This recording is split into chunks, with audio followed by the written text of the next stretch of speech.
still glint in his hungry eyes. Little king of the parking lot, dragging home another prize. Tactical tail, twitching fast. He's got clips on every branch. If it flips, if it locks, if it lasts, he's the rodent of the EDC clan. He's the EDC Squirrel, stashing the bark. Blade in the daylight, blade in the dark. From the curb to the cul-de-sac, rod sharpen your wits end. Protect your nuts! Protect your nuts. Protect your nuts! Tiny terror in the tree line cuts. He'll drop from a power line, show you what's riding his hip. Thumb stud flipper, front flick spine. He lives for that perfect click, spreading word to the backyard crew. Check this edge, Feel that grind! every acorn, every review, carved with a steel tooth mine. Whoa. He's the EDC Squirrel, stashing the bark. Blade in the daylight, blade in the dark. From the curb to the cul-de-sac, rod sharpen your wits end. Protect your nuts! Protect your nuts. Protect your nuts! Tiny terror in the tree line cuts.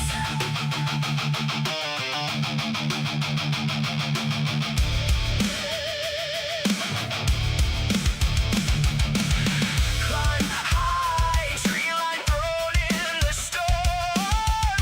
Cold bite, metal heart staying warm. If you mess with a scribe or his heart, you'll hear one battle cry roar. From the brush! Protect your... Protect your... Protect your nuts!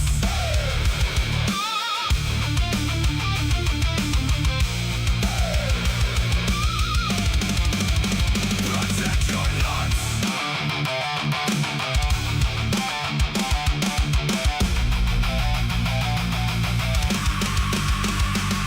He's the EDC Squirrel, stashing the bark. Blade in the daylight, blade in the dark. From the mail call crate to the gutter front rod, sharpen your wits end. Protect your nuts!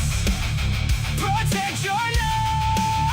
Protect your nuts! A little legend with the pocket cut guts. Boom!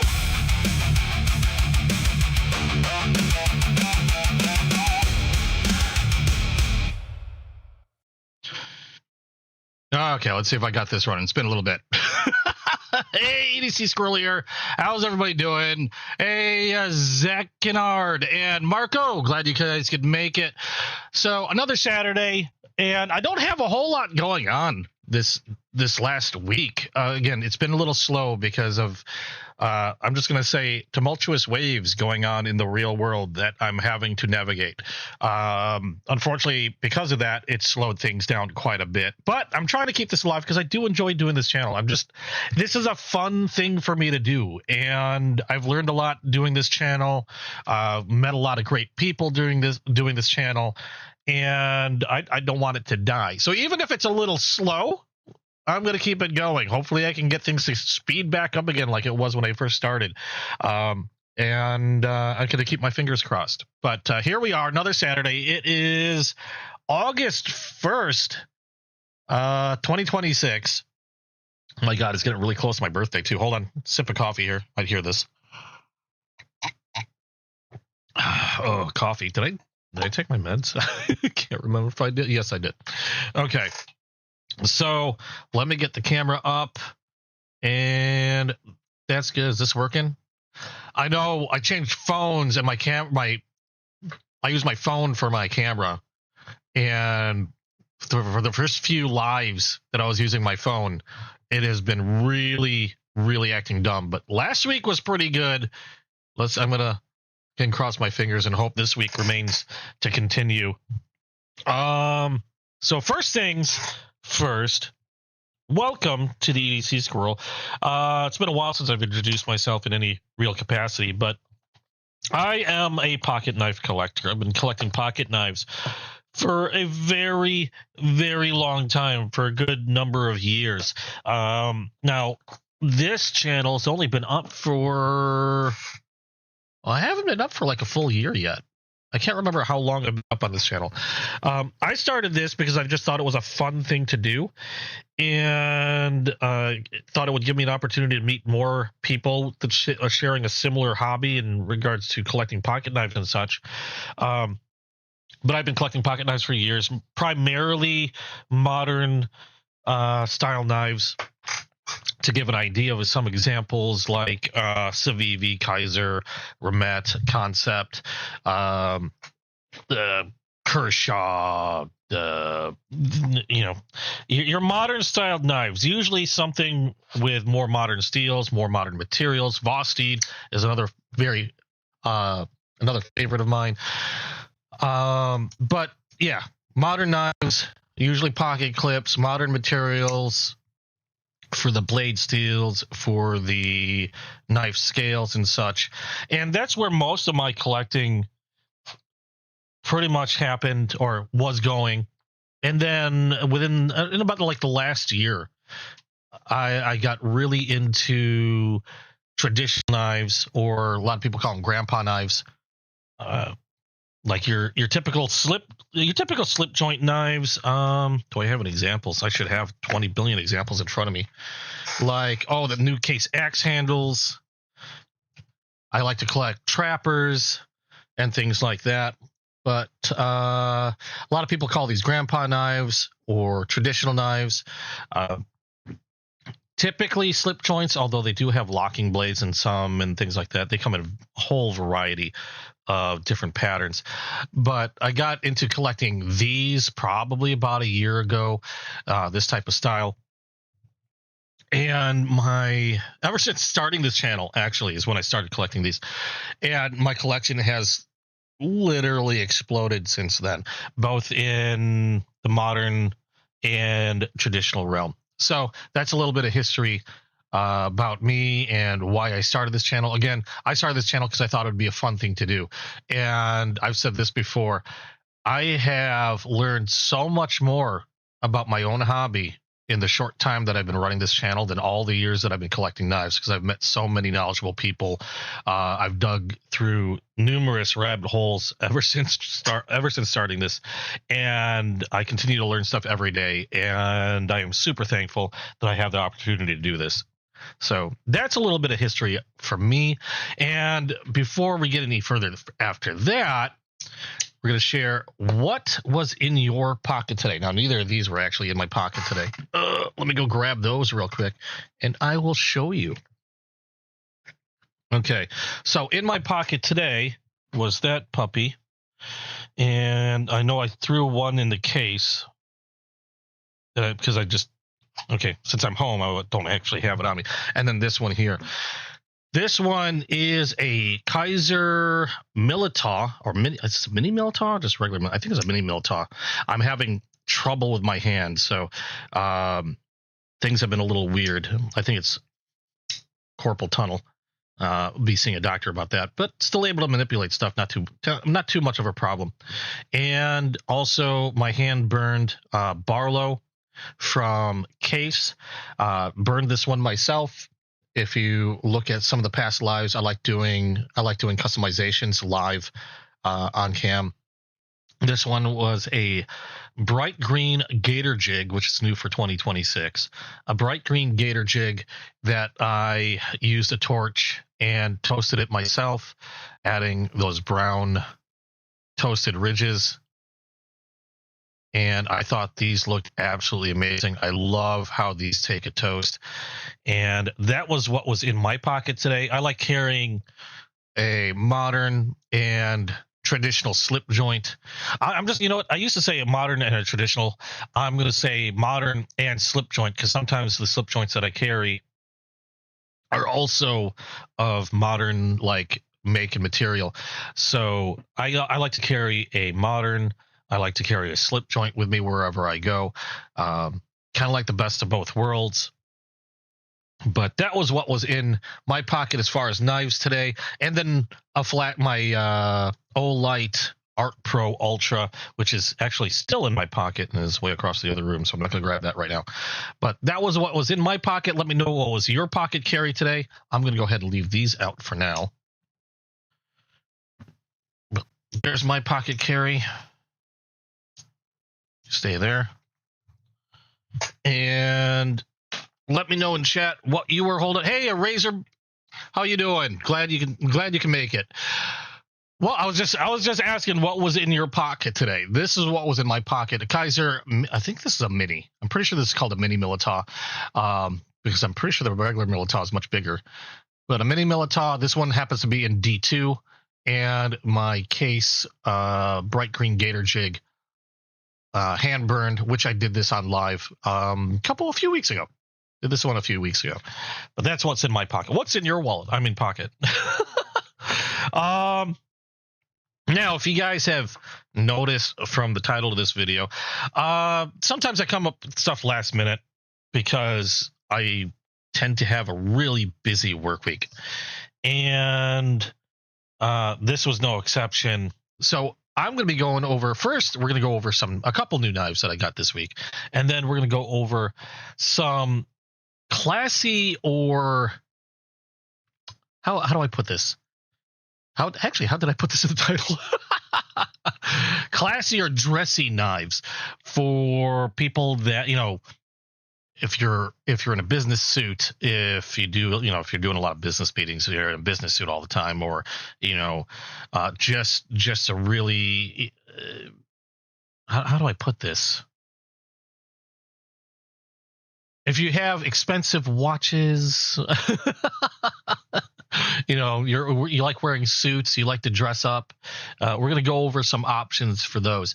Terry, how you doing? Your normal weekend carry is the Max Ace Neptune OTF. Ooh, isn't the Max Ace Neptune? Isn't that one of the few zero play OTFs? Because nearly every OTF I've ever seen, but never handled, actually, has a little bit of play, and I think that's just due to how the mechanism is. And I know Max Ace, okay, it is. Yeah, I was gonna say Max Ace, and maybe a couple others, and they're not too many of them, have what they call a zero play OTF, where it's actually really solid. I'm gonna grab a random OTF, and you'll see what I mean. This one was from, I can't remember what this is from. I can't remember. This is what I got from Titan Knives. And it's nothing against Titan Knives at all. This one happens to be a Damascus. I believe this was Colossal Blades. Yes. Colossal Blades, OTF. Damascus steel. And regardless of make and model, I've got another one US made from, oh shoot, what was the name of it? I have it put away right now in a case. It was called the Humvee. It was a collaboration. Tecto, that's who made it. But they all have a little bit of play where they can wiggle just a little bit. And it's never really a problem. But I think it was just it's just the way that it's just the design. You want something that's OTF. You kind of accepted that it was going to have a little bit of play in there. But Max Ace, and I can't recall who else, but the Neptune was one of those that they introduced as having zero play, which means it was a very solid lockup, and you didn't get any of that little wiggle that you would get with pretty much any other OTF. And I'm talking even expensive OTFs in the multi hundreds, like that Humvee that I had, or that I have, is roughly, or at least when I got it, was like 100 something, just under $200, and that one has a little play. But again, it was just one of those things that you just sort of expected and knew you were going to get. It's good to see that they continue to work on the designs. Now, whether that's going to make it on, because if I remember correctly, how much was the Neptune? Razor, how do you recall how much you paid for the Neptune, if you don't mind me asking? Because if I remember correctly, those can get kind of pricey.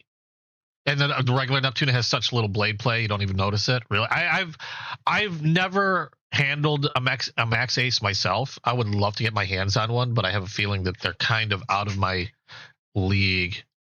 Pulled off the 0. Oh, really? Maybe I'm thinking a different one too. I might be looking to buy one.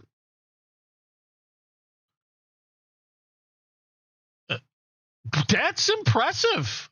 Well, now you have me looking. Crap, damn it.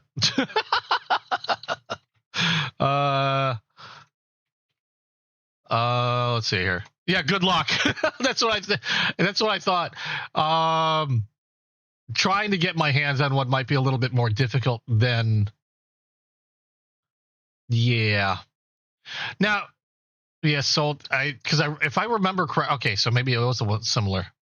Yeah, those tend to go away and never come back. That's a shame. If I can see one, or if they have another run of them, maybe I'll try to snag one. But that's really cool. I like that.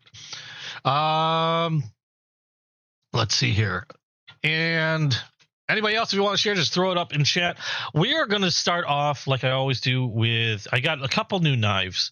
And normally I start off with like the moderns, I thought. Now, you know what? It's been a while. I can't remember what I normally start off with. We're just going to start off with a traditional. Now, this one, let me make sure I've got all the information up here because I know I should have had this up before I even started. Because I know I'm going to mess up names, numbers, and whatnot. So let me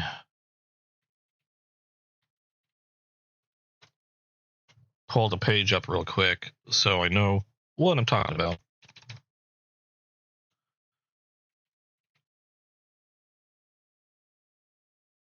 Okay, there we go. I just want to make sure I had that up there. Okay, so first one, I got two new knives this week. And this one came from Chasing Blades. If you guys remember Chasing Blades, I do a lot of business with. They are knife sellers on Whatnot. They also have their own web pages and stuff like that. But if you're on Whatnot, go check out Chasing Blades. I do have a link below for Whatnot if you're interested. It's a live auction site. In fact, I get a lot of knives because I get a lot of great deals from Whatnot, from sellers on Whatnot, and this is no exception. This one is from Queen, or Queen Cutlery. Now, Queen Cutlery they make traditional styled knives similar to Case. You have Queen USA. They also have Queens that are made overseas. So this one happens to be a Queen USA make. A lot of times they come in tins, or in this case, this one comes in a coffin box. And we're looking at the Queen Cutlery Big Boy Trapper. This is a giant, in this case, a red-boned jigged trapper. Now, I've owned other queens. This is my first USA made queen. The other queens I had were made overseas, I believe. And it's essentially, hold on a second. Where did that go?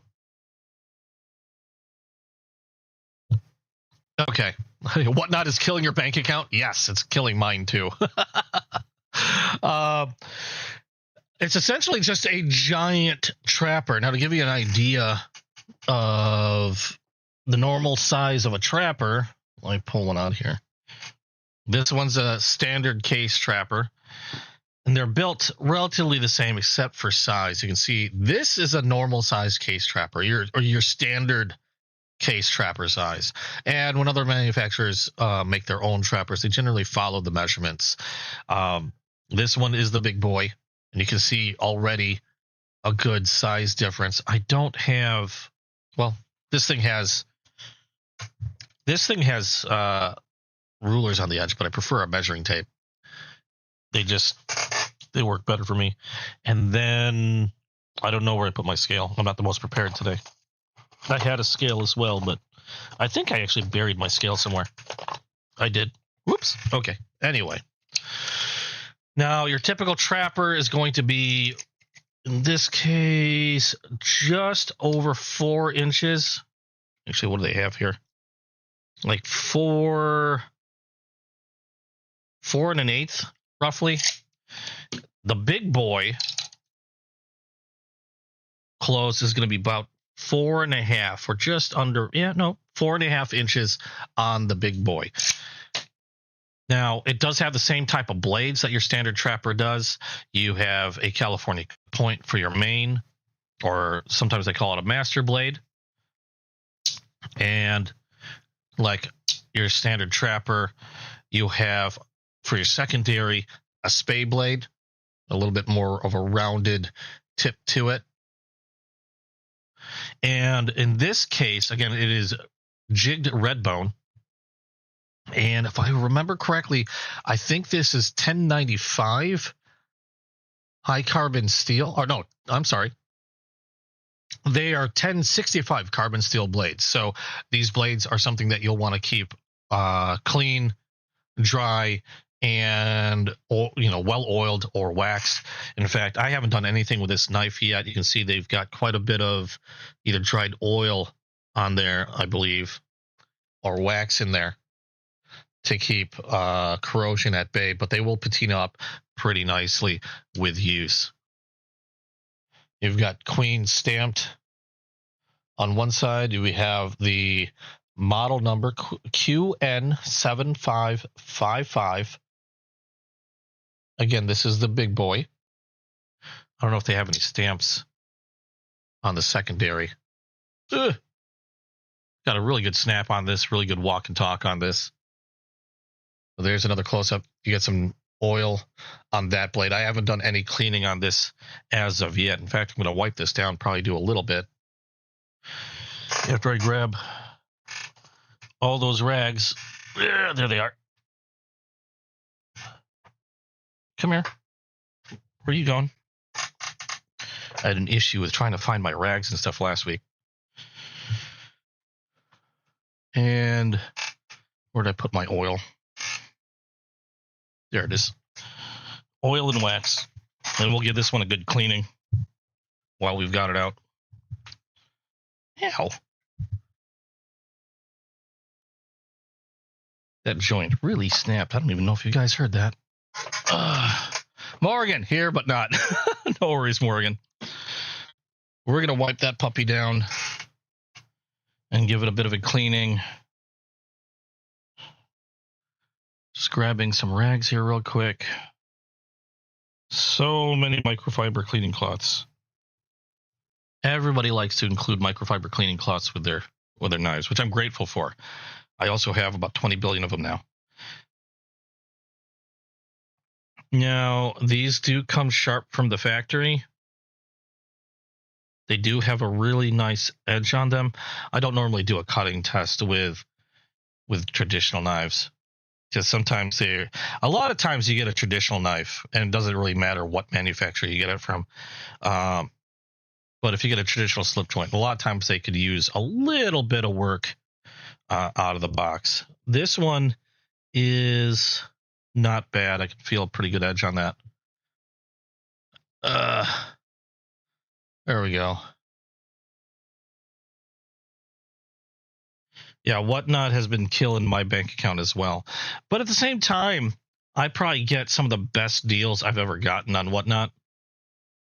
I still do order knives off of, like, one of my favorite online retailers when I don't want to deal with auctions is Knife Center, for example. Knife Center and SMKW are two that I purchase from quite a bit if I'm not doing Whatnot auctions. We're going to add a little oil to this blade because there's some dried oil or something. Now, this was new in box, so I'm guessing this is the whatever preservative they used to prevent corrosion during storage. Okay, yep. That oil's actually taking it off really well.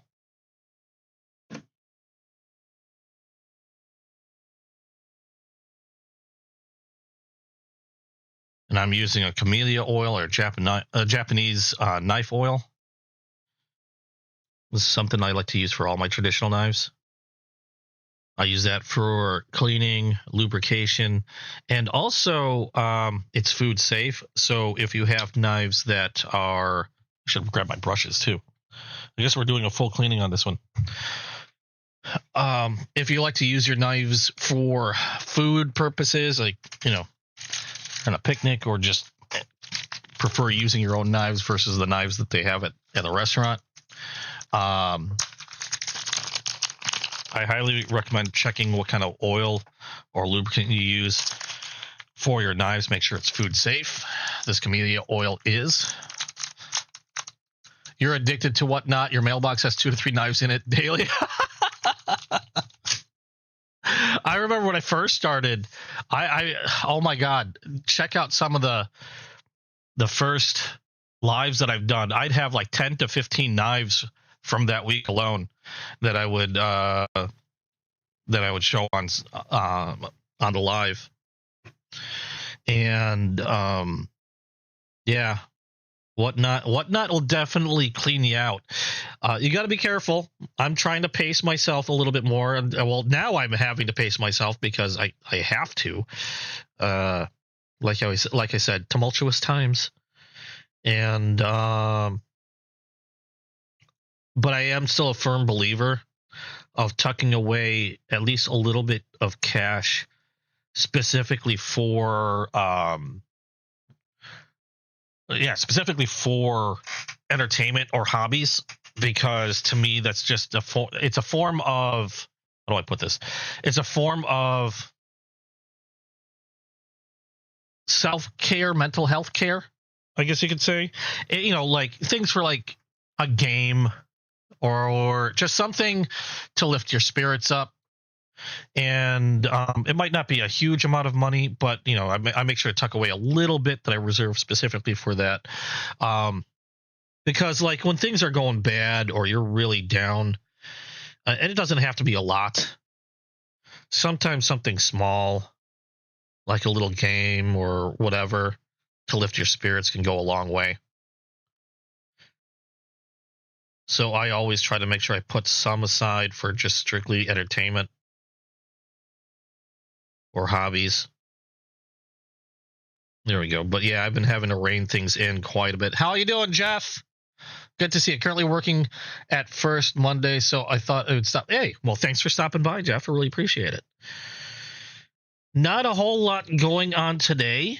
Like I said, I have a couple knives. You've seen this one, Jeff, because I know you also frequent Chasing Blades quite a lot. You've actually visited them in person, and I know this is one of the queens they were showing. You and somebody else, I believe, grabbed a stag version, a locking blade. I'm kind of hoping they come up with more of those, because I'd love to get my hands on one of those stag scaled ones. This is the red bone jigged big boy trapper. I'm just giving it a good cleaning because I started. Now I don't want to stop cleaning it. Wiping it down, oiling it, and like removing a lot of the old gunk or preservative they had on the blade. I think I'll just oil it. I don't think I'm going to bother with waxing it. Not right now, anyway. Cleaning off a lot of that old, dried out, whatever it was. I got started doing that, and now I can't stop. This is one of 2 new knives I've got this week. I'll show the second one in just a little bit. And the second one's going to make a good segue about what we're talking about today with dressy knives, or how did I put it? I don't even remember how I put it. Dressy or classy knives. Okay. Well, actually, one thing I didn't do while I'm cleaning this, might as well go over more specs on this one. So like I said, big boy trapper, close is about 4.5 inches. You have your clip and your spay. Your blade length on the clip point is going to be about 3.38 inches. Actually, on both of them are about 3.38 inches in length. and real bone for the handle material, jig bone. Weight on this one is going to be about, it's a weighty one, about 6 ounces, I believe. Slip joint, like your typical trapper, and this one is made in the USA. It's very hot over there. It's warm. We got the air conditioner running. This thing, oh God, our electrical bill. I don't even want to think about it. Whoa. I didn't realize there was a cut in this cloth. I don't know if that was there already or if it came from this thing. Gotta be a little on the careful side. Wouldn't be the first time that I was like trying to polish off a blade and then felt that thing bite into my flesh. Not a fun feeling. Okay, so we've got the blade relatively clean now and also oiled. I'm going to drag some oil down the wells just to make sure there's no gunk in there. This one wasn't too bad. Nearly every traditional knife I get, it doesn't matter where you pick them up, has some type of junk or just residual stuff from machining in the wells. I don't have too much experience with queen. Like I said, I've got a few queens that were made overseas. Just a couple. And they were really nice. This is my first USA made one. And really, really good color on the jig bone. Really good snap. It looks fantastic. Great walk and talk. Normally, I tend to opt for stainless steel blades. I don't even know if these come or these have a stainless steel option. But I noticed quite a few queens tend to be carbon steel of the 1065 or 1095 category or something around there. This one being 1065 carbon steel. But not too dirty. A little bit of machining gunk in there. But otherwise, not bad. No grittiness, nice snap, nice and smooth. In fact, a little easier to open now that I got that blade oiled. And in fact, maybe I'll wax the blade. Because one thing I know I have is the oils on my skin tend to be probably on average more corrosive than most. And while oil is great for keeping, things lubricated and also protecting knife steels, one thing it won't necessarily do is neutralize the oils from your skin. Wax will do that, though. So I'm going to grab another rag, and we're going to apply some wax to this guy.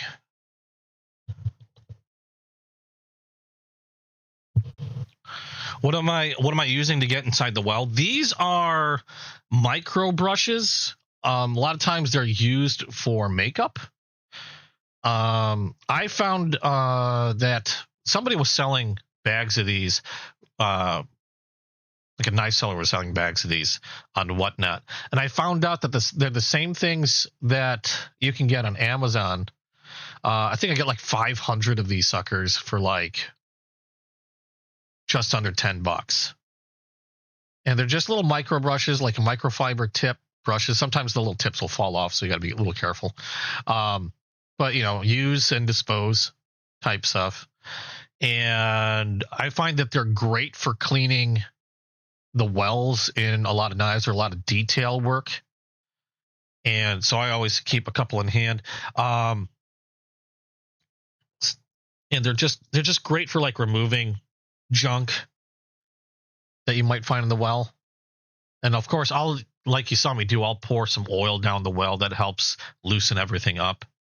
And then I'll just run a brush over it a few times to get rid of the excess, because it will run through on the other side. But that's what I use for cleaning all my traditional knives are these little micro brushes. You can find them on Amazon. I don't know if I have a link in my description. I thought I had a link in my description. If I don't, you can just look up micro brushes on Amazon. They're not very expensive. Don't buy the ones labeled specifically for knife care. Because you'll buy like a pack of 100 for like $10. And they're not much different. Like the ones I got were a pack of 500 for under $10. And I think I remember paying like, I think 12 for like a bag of 100 when I first got them, before realizing that they were the same thing as these micro makeup brushes. They were the exact same thing. And so I got smart and just ordered the makeup brushes or whatever they were on Amazon for a lot less. Nothing against the guy selling them. I mean, he had a good thing going, I guess. If you don't know any better. But there you go. And then now, nice and clean. I'm going to wax this blade too. Or I don't know why I closed it. It's going to wax these blades also. Because like I said, wax, in my case, I'm using Wicked Wax because I had a ton of this stuff already. This stuff lasts for freaking ever. And I had like a whole bunch of little tins. And I still have a little tin that I lost somewhere that's hiding, but I don't know where it's at. So I'm just using this big one. And a little goes a long way.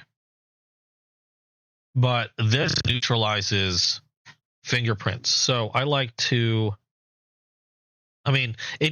one downside is now you have wax on an otherwise, like, if this was a mirror polish, well, actually, I think they are supposed to be mirror polished. A mirror polished blade, it's going to end up dulling up because you're putting wax on it. But I don't care. If I'm dealing with a knife that is high carbon, non-stainless, there isn't much better to protect the blade than wax. And like I said before, wax will even neutralize the oils in your own skin, where oil will not do that. And in that regard, I think it's a better corrosive preventative, I guess you can say. The only downside is, like I said, it doesn't exactly make the blade look pretty. And also wax, it's a downside and a plus. Wax does not run if you're using paste wax, so it stays where you apply it. The downside to that is you can't get it to go into really tight spaces unless you're using like a micro brush to put it in there. Where oil, you can get oil to seep in to crevices and stuff that you can't quite reach. So that's kind of a plus, kind of a downside. One, I know it's going to stay where I need it to stay, so I'll just see that as a plus. If I need to get into a small crevice or something like that and want to, like, the pivots or whatever, those I use oil, which doesn't matter too much because I'm not getting my fingerprints in a pivot. So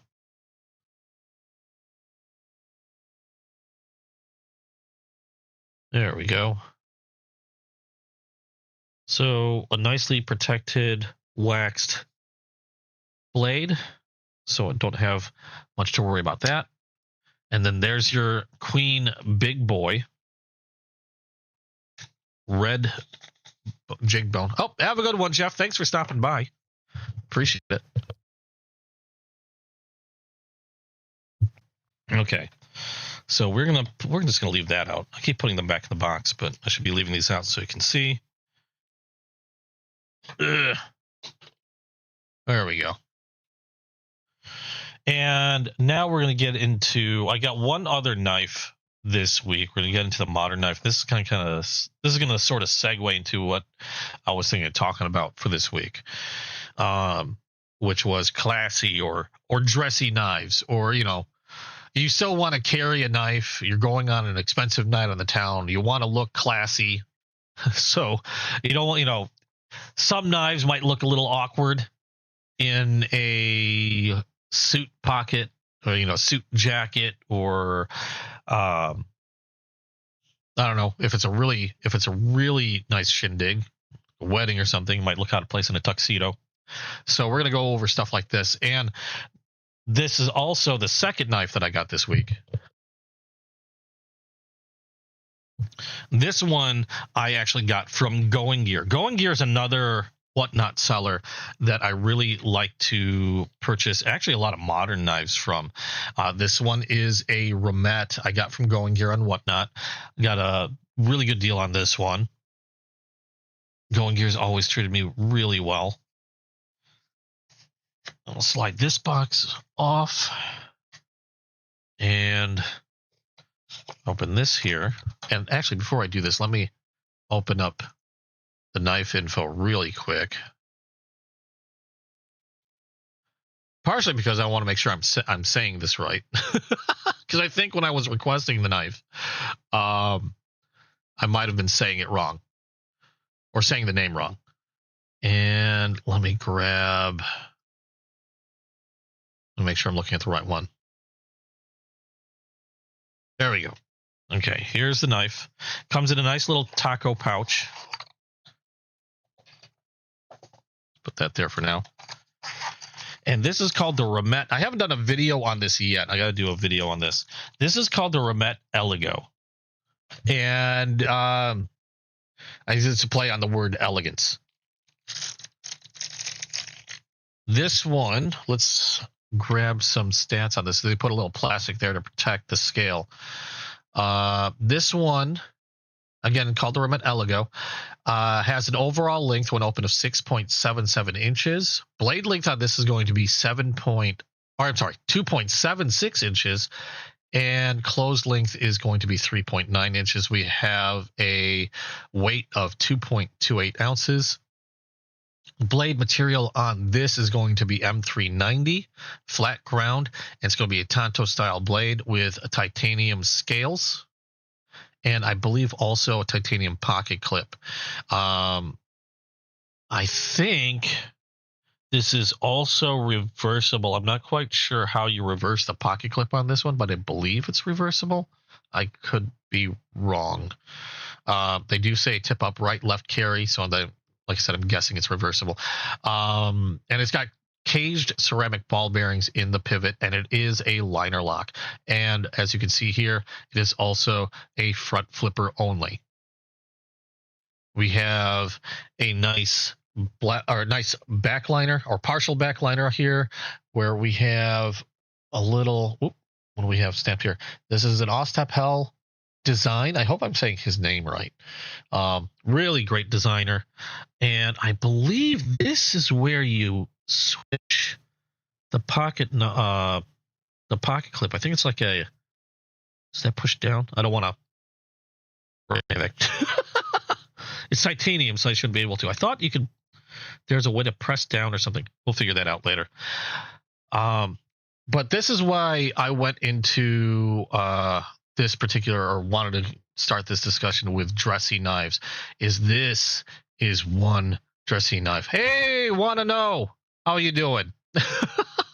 This is one really dressy knife. It's a very nice gentleman's. That's the other word I was looking for. Classy, dressy, gentleman's knife. Exactly. Excuse me. I missed that word. Again, smooth titanium scales on this. I don't know what kind of coating. They don't really say. Do they say? I don't think it's a DLC, because I would have expected a DLC to be even more expensive. They do say it's detachable handle, screw-free design. I don't even know how to. Yeah, I just realized that. You notice there, it's a really clean look. We have no screws on it. I'll remove that plastic a little bit. Again, they put the plastic there just to prevent scratches. I'm right-handed, so I'm not going to have any problem with, removing that if it marks it up. I'm not going to be really switching that around. But really sleek design. I'm guessing that presses down, and maybe that's how you remove the scales. I don't know, because I have something similar from Remet. One of my favorite knives is called the Woodpecker, which has a similar look. Very clean, no pivot that you can see on the on here, or the Woodpecker. So these scales, I'm sure, can then be removed in order to access any of the body screws and things like that. But really nice, clean design. M390 steel, like I said before, but I don't see. Okay, they do say detachable handle. I see how they do that. We might try that in a little bit. But I don't see any information on the type of coating they use, so I doubt it's a DLC. My particular one is with black scales and a rose gold coated blade. Now, again, my hands are a little... I'm dealing with carpal tunnel, so my hands aren't... They're not working really great for fine movements. It is a front flipper design. And honestly, probably one of Ramet's better front flipper designs. I like front flippers. I actually really like front flippers. However, when it comes to front flippers from Ramet, they're kind of disappointing. For me, a lot of times their front flippers never really work too well. This is one of the exceptions where it's a really nicely done front flipper. And again, you can see how clean that looks. Look at the lines, the geometry. I can get a full grip on this handle, which is fantastic. A bit of a sharpening choil there. Really smooth, nicely rounded edges. And these lines go on from the scale. You can see they follow the swedging on the blade. Nice, very prominent secondary point here on the Tonto blade. Really, really sleek looking. No jimping on the blade except for back here by the scales. So you get a little bit of purchase there, a little bit of grip, some jimping up in the front makes this really nice to hold, and you get a decent amount of grip for control over the blade. I don't know if I'd even use this at this point. It's just really, really elegant looking. They do come in a variety of colors. This one, again, is the black and rose gold blade. Oh, one thing if you didn't notice, there's no branding on the blade that I can see anyway. Look at the other side. So they made the conscious decision to omit branding on the blade to keep that real slick and clean look. I'm trying to get a good close look. No micro stamping, no nothing. Yeah, I'm not seeing anything. We have, let me close this before I annihilate myself. Now it's a nested liner lock. See there. Nice and smooth blade movement, by the way, on those pivots. We do have, I believe that's the Ramet symbol, which I have upside down. There we go. The Ramet symbol on the pocket clip. So that's there. And then, like I showed before, is there anything else? Yeah, the Ostep Hell design. But nothing else that I can see in regards to branding. Very, very subtle branding on this. And again, nothing on the blade itself. So that is really, really sweet. I'm loving the sharp look on this one now. The stop pin does hit within that sharpening choil. Oh, but it looks like it's hitting really low. So that's nice.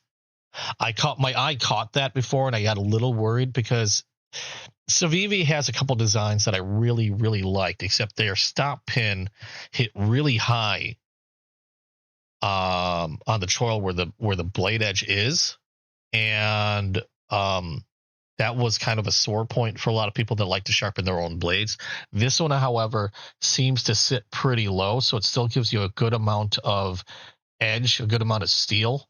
If you like to do your own sharpening, that edge should last quite a few sharpenings before it starts to get a little weird. Personally, I prefer a different type of stop pin design where it doesn't hit in a spot like that, but that's not bad. That gives you quite a lot of meat in there.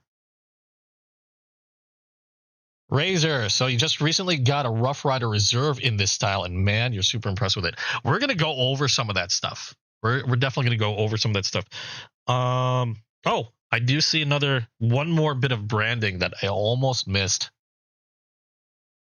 but I should point out in case you guys are looking for branding. It's hard to see, but right on the flipper right there, it's kind of hard to focus because it's so small, but it does say M390. So the blade is stamped M390 for M390 steel right on the top of that flipper. And that's pretty much about it. Now, as far as how you remove this, good God, do they have instructions? As I look for instructions, we're going to go over a few more things. Cost on this from Remet is going to be $195. That's from Remet's website. I didn't pay that much. I paid actually quite a bit less from Going Gear. Like I said, that's one of the reasons why I like getting knives from Going Gear, modern knives from Going Gear, is I get really good deals from them. But on their website, it is running at $195. I haven't checked any other retailers, so there could be some flexibility there. One thing with Remet that I notice is a lot of times if the price on Remet's website is $195, most other places you're going to see it at is going to be at about $195. There's not going to be that much deviance or deviation from the cost. Now, they do come in more colors. This one, again, black and rose gold. I see an all gray titanium. I see an all blacked out titanium, black titanium scales, black pocket clip, as well as black blade.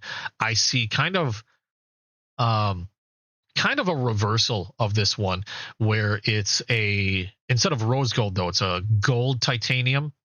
And then you have a blackened blade with a blackened pocket clip. And then you have like a blue titanium scaled with satin blade as well. So you've got 1, 2, 3, 4, 5 different colors to choose from.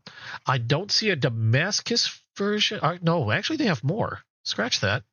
They have more than 5. How many do they have here? I was looking at a wrong picture. 1, 2, 3, 4, 5, 6, 7, 8, 9. I'm seeing 10 different options. Why am I seeing 10 different options? I don't know. Oh, okay. There is a version, if I understand this right, double detent lock. I don't know what that is. Is that like a slip joint? If I'm am I understanding that right? A double detent, so it's kind of like a slip joint. Maybe that's what it is, because I'm actually not seeing a lock on that one. Yeah. Okay. Yeah. That's a slip joint. So they have a slip joint version. If you don't want the nested liner lock version, that's kind of neat. That's really interesting. So, okay. So the number that I quoted before, the 5, there's 5 different colors. 2, 3, 4, 5 different colors, but they have 10 options. Basically, you have a set with a liner lock, and then you have a set with a double detent. And do they run the same? Okay, so they do run the same. So regardless of the color and regardless of whether you want the liner lock or the double detent, they are going to run you about $195. And one interesting thing of note is they also come. Talk about classy. Okay, talk about classy. They also come with a set of cufflinks, which is why I think my box is a little warped. It's because they're trying to fit that taco pouch and the cufflinks in the box. And you do get a set of cufflinks with this. And I believe the cufflinks roughly match the knife that you get. So if you, like in my case, they probably don't have like a huge color variety on these. Like for the all blacked out or the ones with the black scales, you're probably going to get what I have here, which are entirely blacked out cufflinks, as you can see there. And you get a set of 2, which you should. If I remember correctly, like if you got the light blue version, they're going to be like a light blue titanium or look cufflink. You can see simple design on the cufflink, but pretty cool. Only knife I know of that comes with a set of cufflinks. I was quite surprised. And the cufflinks are just a screw-on type. So you just screw them on like so, and then you're good. So you get a set of cufflinks with that. That's class. That's a gentleman's blade. This is classy as hell. I gotta figure out how to remove. How do you open this? I'm scared to. Unique buckle design connection allows for. Like you said, I have a woodpecker from Mamet, which is one of my favorite knives to carry. I know how that one works. I don't know how this one works. And I believe I'm supposed to just press down or press inward. Do I press down, press inward? I'm guessing press down, but I don't know what I'm going to press down with. They don't exactly give me a tool. I don't want to. Well, you know what? Let's try a brush. Nope. These are weak plastics. That is not enough to press down on. And again, my hands are a little weak. Okay, not quite sure how that works. Might have to read up on that a little bit more. Oddly enough, it doesn't really say it on the website.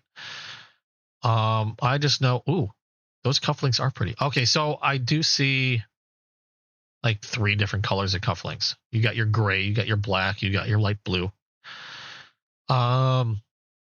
Be great if they told you how to do that. I'll figure it out. Maybe later.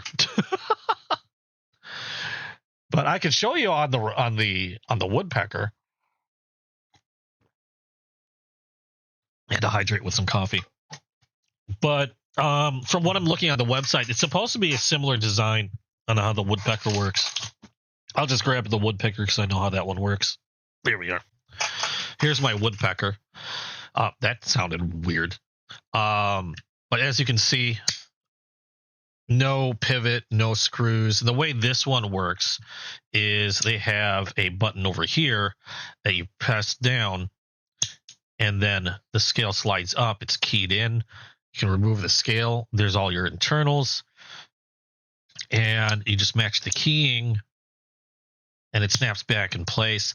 The really cool thing about how they did this, and Remet, the way Remet did this, is their tolerances are so well done that once this scale snaps back in place, there's no play, no movement or anything. It's a solid lockup that if you didn't know how these worked, you'd never know. So they did a really great job with the woodpecker. I have no doubt they did the same thing with the Eligo. I just wish I knew how to do it. Again, my hand's having some issues, so that could be part of the problem. Is my hand strength has gone the way of the dodo because I'm not figuring it out. Oh, hold on. Did that move? No, that didn't move. Okay, we'll figure that out at some point. But that's the Eligo from Remet. I wanted to showcase this one because it's a very dressy knife. There we go. It's a very classy, dressy, gentleman's blade, and that's what we're going to talk about today. We're going to go and take a look at other manufacturers because this one again is running about $195, and you can see why. Very sleek, very elegant looking one. But if you're looking for something along those lines, but $195 might be a little on the high side, we are going to try to find some options, or I have some options that I can show you. And this way, if you're needing something that looks classy to match what you're wearing, if you're going to a party, if you're just going out for a night in the town, you got a nice suit jacket, and you want things to match. I'm weird like that. I like things to match. In fact, one of my earlier carries today was a red ruby Victorinox with a red Civivi Cubit, and that photo is actually on my Instagram. I like to match a lot of times, and I was wearing red, so what the hell, why not? I get goofy like that. Not every day, but sometimes I just like to do that. Hopefully we can find an option to help you guys out. So that one, again, is from Remet. And some of the options you mentioned, and I have one here. I believe this is mine. Hold on. Let me make sure I'm looking at the right one.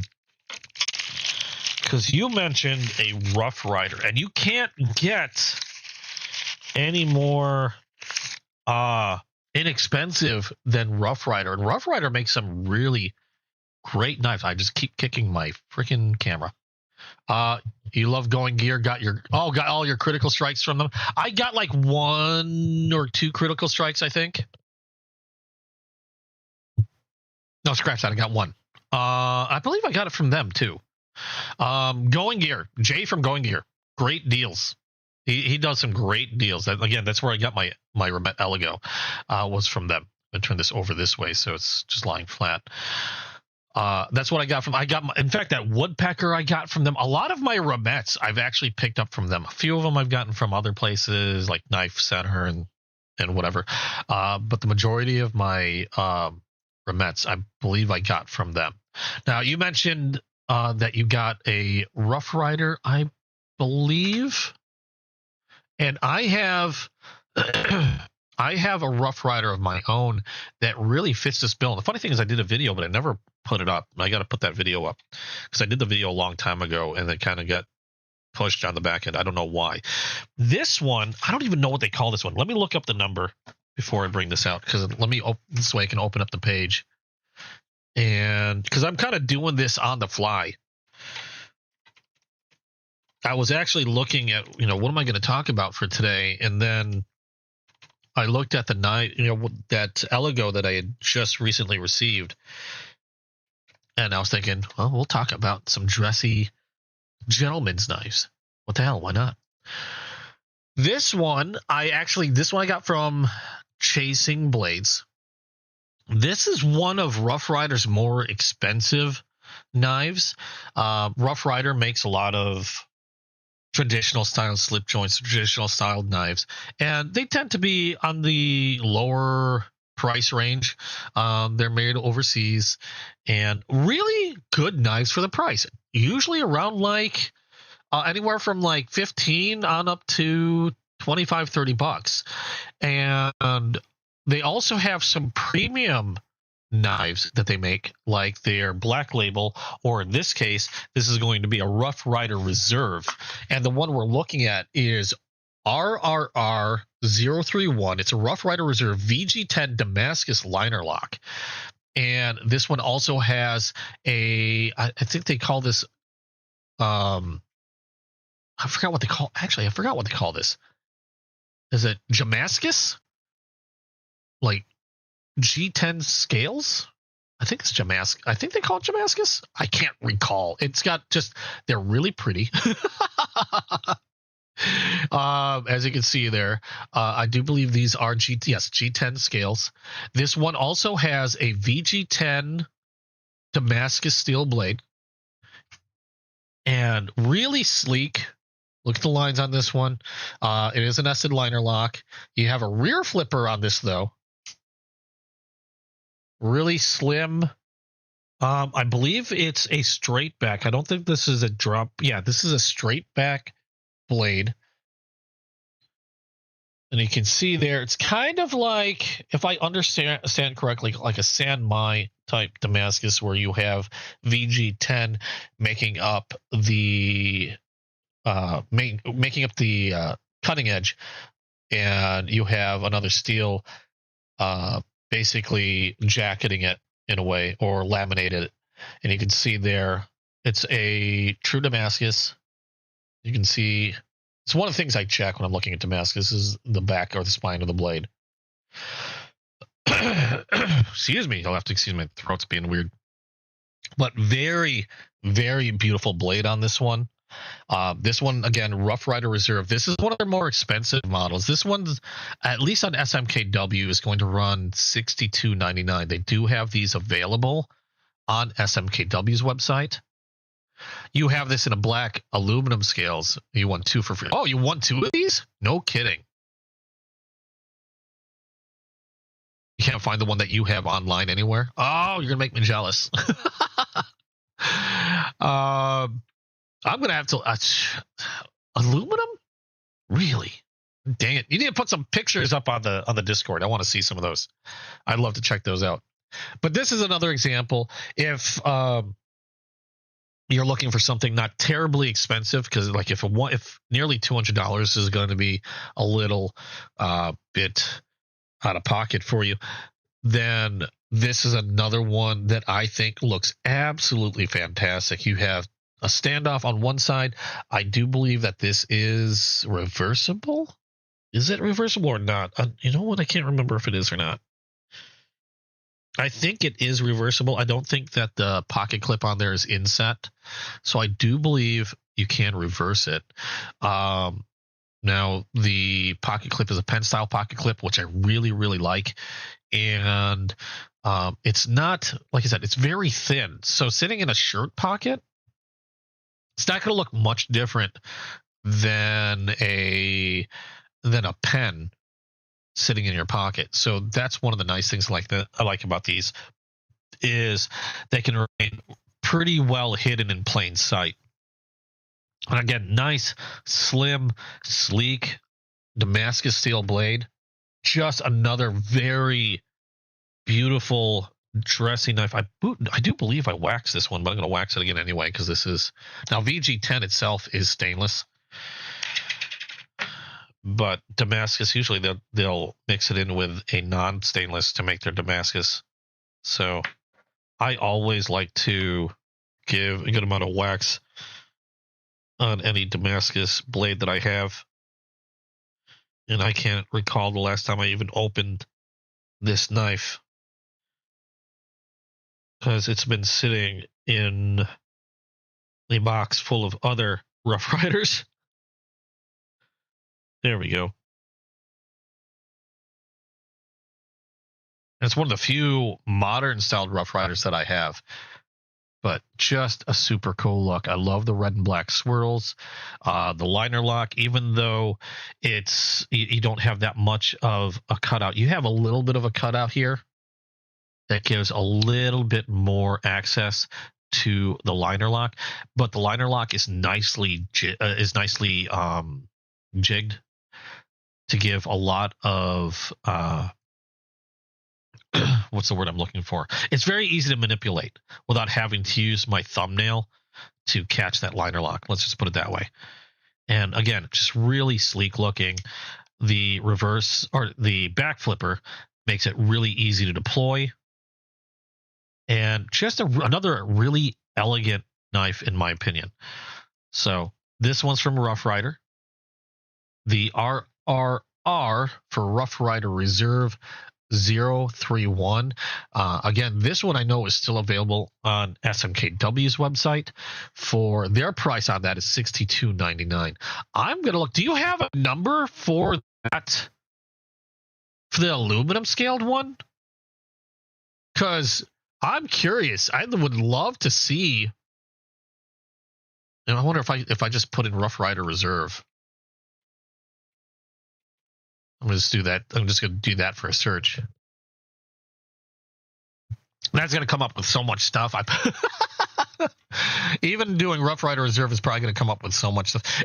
One thing I will say, if you want something classy, but you don't want to spend like an insane amount, Rough Rider Reserves are actually pretty darn nice. And for the most part, a lot of them are really classy looking. Now I am seeing a Rough Riders Reserve trip liner lock. Is that those are D2 steel, but I'm not seeing like they don't give you the material that's used for the scales. It looks very similar to what I showed here. However, it's a little thicker. It's not as thin. But they don't give any information on the scale. Oh no, they're G10. Never mind, found it. They're G10 scales. I don't see an aluminum. I'm still looking real quick.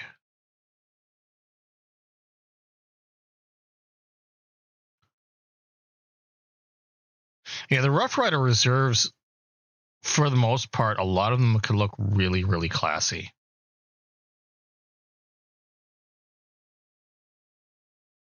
Yeah, I see a few Rough Rider reserves. There's another one. Similar coloring, a little on the thicker side. However, that's G10 scale. RR2746. I'm going to look here. 2746. Okay. Slim liner. Okay. Oh.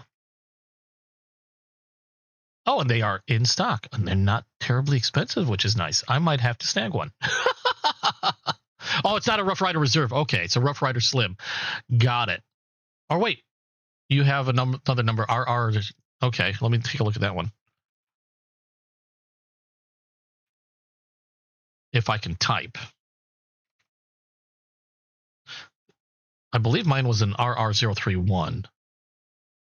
Oh, yeah. Okay. I was just looking at that. G10 scales. So, yeah, it's similar to this, but it's more... it's thicker.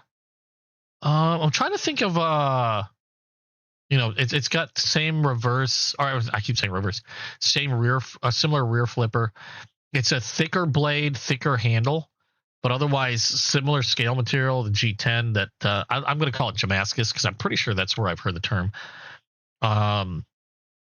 With D2 steel, pretty sleek. Amazing, yeah, $33.59 for that one, for the D2 steel version. So pretty sweet.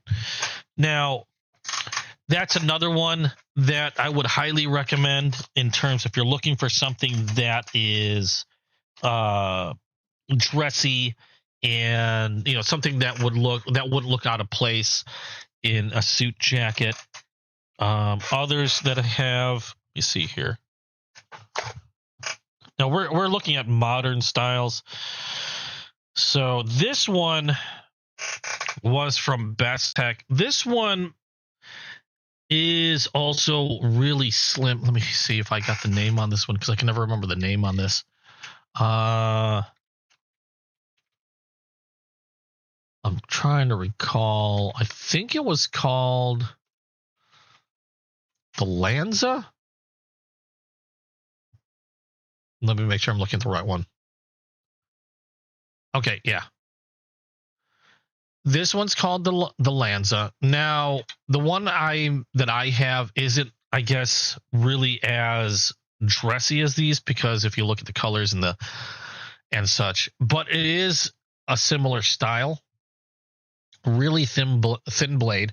These do come in a multitude of different colorways though, so you can match whatever you're wearing. And some of them do look pretty darn sleek, like they have some with Damascus blades and rosewood scales, where this one happens to be G10 scales. And for me, when it comes down to classy looks, it's kind of hard to beat wood, like rosewood or olive wood. Unfortunately, I don't have an example to show you in regards to like a rosewood style with this. This is the only Lanza that I have, but these are actually pretty inexpensive for what you can get as well. If you go to Best Techman's website, from their website, these will range anywhere from $42.90 on up to $54.90 for the more dressy ones, like the ones I was saying with the rosewood or the olive wood scales on there. So pretty inexpensive also. There we go. You got a front flipper for deployment, also a liner lock as well. Really nice thin blade. This one's a drop point blade, bit of swedging on top. The blade material on this, I believe, I'd like to say is 14C. Yes, 14C 28N steel for this, which I really like. 14C 28N steel, G10 scales in this case, liner lock front flipper. Blade on this one's going to be 3.45 inches. Handle length is 4.04. So all the way open, this is going to reach 7.49 inches. It's a satin or stonewash blade finish. This one happens to be OD green with black G10 scales. Has a weight of only 1.48 ounces, making it really easy to carry in a shirt pocket. But this particular model was running for $42.99, currently on sale from what it says on Best Heckman's website, $42.90 for this one. The wood scale ones are going to be the slightly more expensive at $54.90, I believe, but they look absolutely beautiful with full wood scales going on the entire length of the handle. And you have a good amount of handle on these. On all of these, I can get a full grip on this. This one's got some jimping on the back of the blade there. A bit of a sharpening choil there. And again, really easy access to the liner lock. However, what some people would consider a downside is some people like front flippers, some people don't. I happen to love front flippers. I'm just having trouble with this hand, so that's why I'm not doing it like one normally would. I'm right-handed. My right hand's the one having trouble. Normally, I love front flippers. Front flippers are like my favorite ones. But again, I'm working with some weird weakness going on. Otherwise, I remember this front flipper being very easy to manipulate, and it's a nice solid lockup. I think I remember doing a video of this one before, like a separate video, and just a really, really cool looking blade. 14C 28-inch steel being stainless steel, easy to maintain and easy to sharpen. Might not hold its edge as long as, say, like D2 steel, but it's easier to sharpen than D2 steel. It's stainless. It'll resist corrosion better, and it's probably one of my favorite steels when it comes to budget-minded blades such as this Best Heckman. But that's another option when it comes to getting something a little dressier. This would be something, again, looks like a pen in the shirt pocket. It's a pen style pocket. And in fact, a lot of these, these dressy modern knives, if you'll notice, they all tend to have a pen style pocket clip. And again, I believe it's because if you're holding it or carrying it in your shirt pocket, it's hard to differentiate between something like this sitting in your pocket from a standard pen. And even then, they tend to be deep carry. Even the Rough Rider, I believe, is deep carry. Oh, kind of deep carry. It's a pen style, so some of it does poke out a little bit. But this one's a deep carry. So even if they see the pocket clip, that's all they're going to see in your pocket. But yeah, you'll notice a lot of these tend to come with pen style pocket clips, which I actually really, really like. I like pen style pocket clips in nearly any knife that I get because they just actually feel really good in the hand. Don't have a lot of stuff poking out. Hey, Caboose, how you doing? Wow, I haven't seen you in one of these. Caboose happens to be a coworker of mine. Glad to see you. Don't mind me in grabbing some coffee again. We are going over options for classy, dressy, gentleman folder knives. And we've gone over the first one that one of the new ones I got this last week was the Ramet Eligo. These running for about almost $200. Some budget options for when you want something dressy but don't want to spend a whole lot. You've got like the Rough Rider Reserve. This one runs about just over $60, and then this one from Best Heckman running just under $60. Now, if you're looking for something dressy but don't necessarily, whoa, here we are, and prices of no object. One of the more expensive ones. You like the Rough Rider? The Rough Rider's nice, and they're not expensive. I mean, in comparison, it is a little over $60, but it's one of their Rough Rider Reserves. It's a Damascus steel blade. I showed this earlier. I'll show you again since you're in here. You can see a Damascus steel blade. Nice swirly G10 scales. Rear flipper, which makes it really easy to deploy compared to, I know some people, it's either a love-hate thing with front flippers, but the rear flipper makes this one really easy, and an easy-to-use liner lock. but we were talking about like how these knives wouldn't look out of place in like a suit jacket, a business suit. In some cases, something like this here, or even the Rough Rider in a tux. If you wanted something really dressy, kind of the I had somebody tell me this is something along the lines of like if your suit's Italian made. I don't know if they make Italian watches. I just know they make Italian suits, and Italian suits are like, at least from what I hear, top notch. I don't own an Italian suit, so I'm gonna have to get one at some point in order to match what I'm about to show you here. This one I did a video on some time ago. These are gonna run a bit more expensive. Let me pull the page on this one up before I go over it. Now, I don't know if my particular model is still available, but I know there are similar models that are, oh, I don't want to open Amazon. Go away. I know there are similar models that are available from their website. Let me pull where is it? Is that it?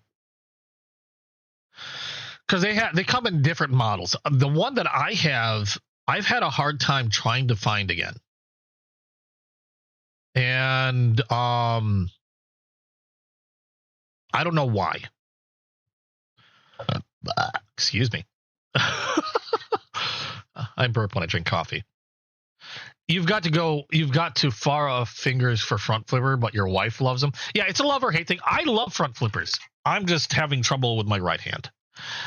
Like I can't even reverse flick right now. The strength, I can manipulate stuff. I can, like, say for example, I can go to the range, I can shoot, I can lift things, except when it comes to like finer movements, because of the carpal tunnel, things that I used to be able to do, like flicking my finger, any resistance is a lot harder. I've got to visit my doctor to see what's going on with that.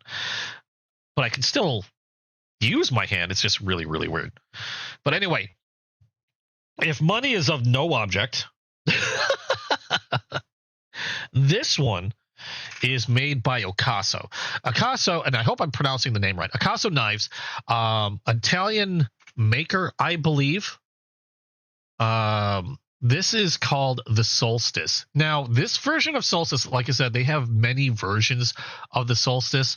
The Solstice line that you see here is they're pretty much gonna be about the same. They're going to be the same shape in terms of handle and everything. What's going to differ are the materials used to make the Solstice. And they have a ton of varieties, from carbon fiber to titanium to and different blade shapes as well, like Warncliffe blades, drop points, harpoon, even a harpoon blade. This one in particular, I have a hard time finding this one anytime I look. I think this is what they call an engraved. Possibly. I could be wrong. Like I said, there's so many varieties. Mine has just been a little hard to find. They're going to range anywhere from just over 200 to, I've seen them reach like 250. I've seen others like 300. So they're going to vary depending on the material. Now, this one is a rear flipper. This one happens to have a red and black, I believe, carbon fiber scales. And again, this one's hard because I'm having a hard time finding this particular color. This one does have a Damascus blade on it, as you can see here. Their most expensive version, I believe, has a Damascus, that's a Damascus. I think their most expensive version actually has a Damasteel blade on them, which is absolutely magnificent, but really, really pricey. In fact, I think the Damasteel versions are going to be running. Let me see here. What does their Damasteel version run? If I can find it. Damasteel, where are you?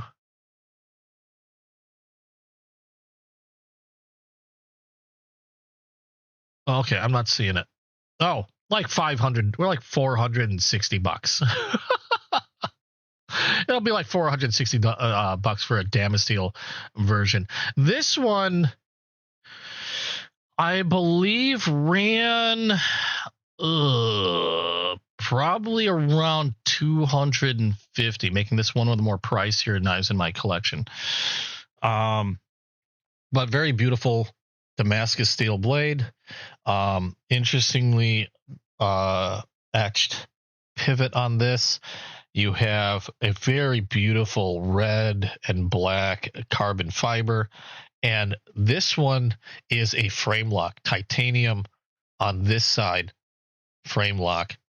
As you can see there, sits well in under the blade for a very nice lockup. Again, Italian made. So if you've got an Italian sports car, Italian business suit, why not? I mean, if you got the money for that stuff, there you go. That and they label this on their website. These are their gentleman knives. So it's this is a gentleman knife through and through. Sleek, absolutely beautiful looking, very, very classy. That's another option if you're into that style. If you're looking for something super classy and money isn't much of an object for you, there you go. This one I just happened to get a really good deal on. In fact, I got this one from Chasing Blades as well. I don't know why it didn't disappear very quickly, but I remember they were holding on to this for quite some time, and they knew I wanted it. And I managed to get it from them for a pretty good deal. In fact, if we're going to go down in order in terms of cost, we're going to do it this with the pricier one on top. I could have started with that probably, and then going down below. Other things about this one, you do have a reversible pocket clip on this. Very deep carry, as you can see there. You got a Casa on the side. It kind of just wraps over the top. You can just unscrew it, then swap it over. The only one to not have a pen style pocket clip, but it's not a very, how do I put this, kind of obnoxious looking clip. It actually sits pretty low, very deep carry. And again, with the rear flipper, makes this a very, very easy blade to manipulate. You've got ball bearings in the pivot, making it nice and glassy smooth, and a really, really nice lockup with that frame lock. So nice solid lockup, some chimping on the back. It is, like I said, this is a clip point, just a barely noticeable clip on there, and just gorgeous looking. And a very sharp edge too. We got to be careful of that. Have I seen the traditional style titanium folder by 7+ Knives? Friggin' sweet. I'll have to look. I've never heard of 7+ Knives. I'll have to take a look at that one. You like this knife, but also need not to spend money. Well, you do have options. You do have options, like I said. This just happens to be the priciest of the ones that I have in terms of, these are all sleek, modern style gentleman's knives. Now, I probably should have gone into this earlier,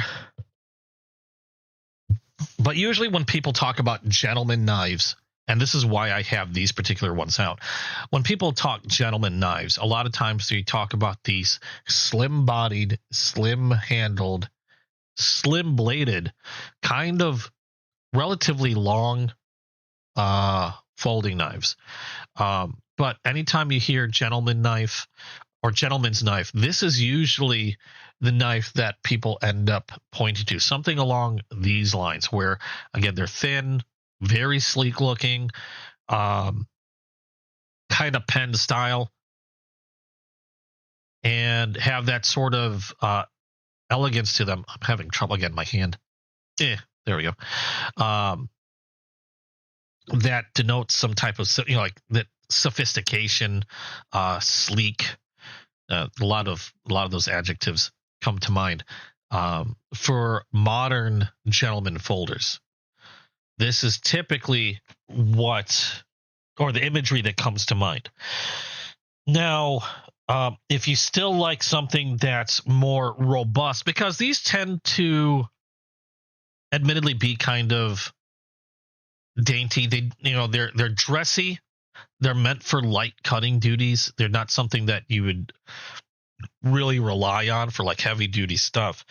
If you want something more robust, but something that still has some classiness to it, that like, say for example, things that I would suggest would be something along the lines of, we'll go like the Vosteed. This is the Porcupine TI, just very classic or classy look to it. Full titanium scales on this one. It's not overly flashy, but you still have a nice beefy blade on this one. But this one still wouldn't look completely out of place with something, say for example, somebody wearing like a suit jacket or something. It's not wildly colored. The titanium looks quite sleek actually, but gives you quite a bit more blade. And some knives like these can look extremely classy, but we're going to concentrate on the gentleman stuff, because not a lot of people realize there are knives like this out there. This one, in fact, the big reason why I went into this whole thing was because I picked up this Eligo, which I thought looked absolutely beautiful and just super, super sleek. Now, when it comes to modern knives, this is generally what you're going to be looking for a gentleman's knife, for something that's, something for like an event, match your suit, or if you're a lover of things Italian, match your car or whatever. But if you want something more traditional, like a slip joint, there are still some options there. When it comes to traditional styled knives, let me move these out of the way. In fact, I'll move this over here. When it comes to traditional styled knives, what we're generally looking at, if you're looking for something like gentleman-like, you're going to be looking a lot of times at the particular material. Oh, exactly.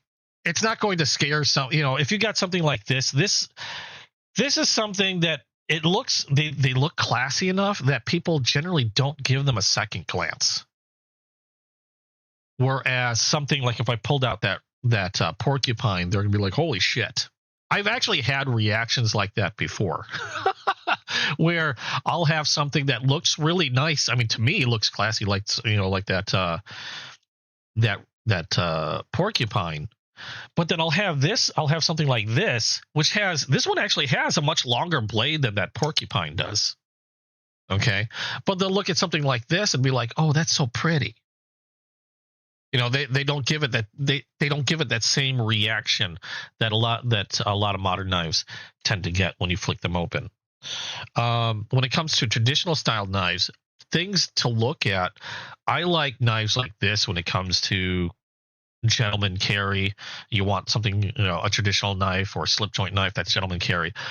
I look at things like this one. This one is a chestnut bone, which has just a really nice color to it. They're not too flashy. They're not oddly colored.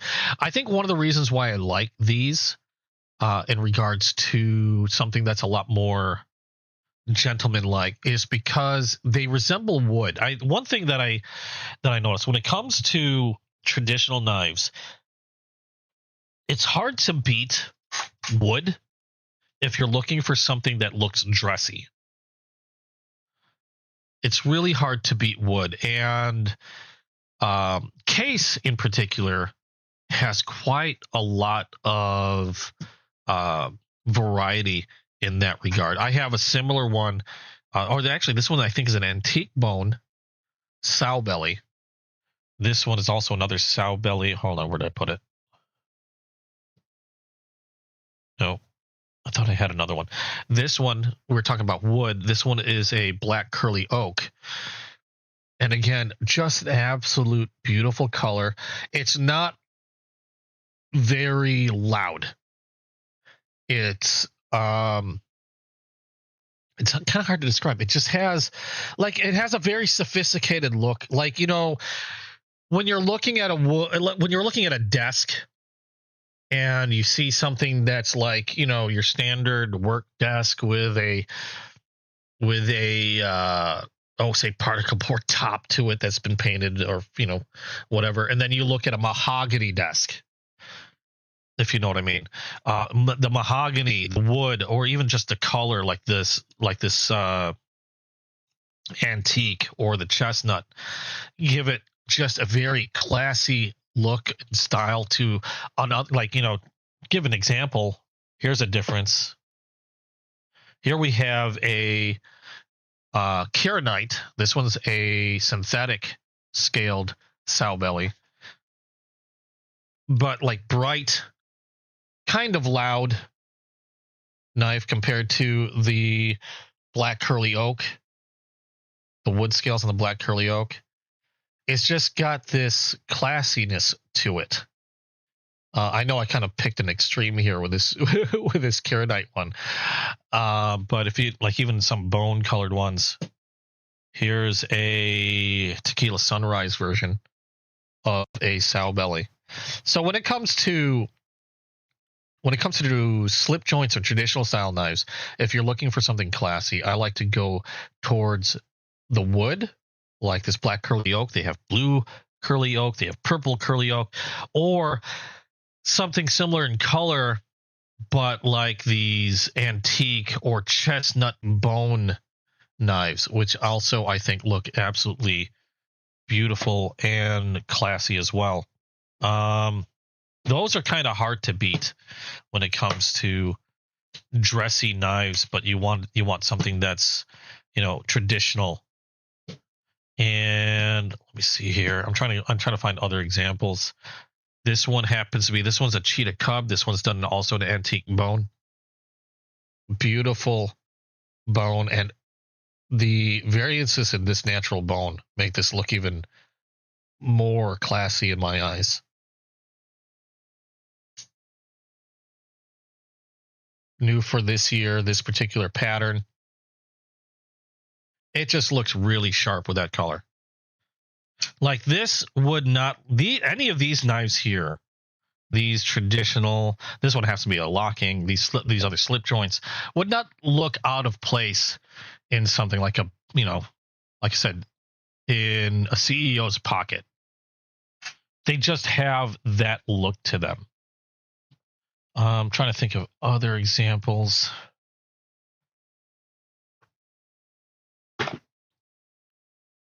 Okay. And again, it's hard to beat wood. This one's actually not case. This one's a Sologen.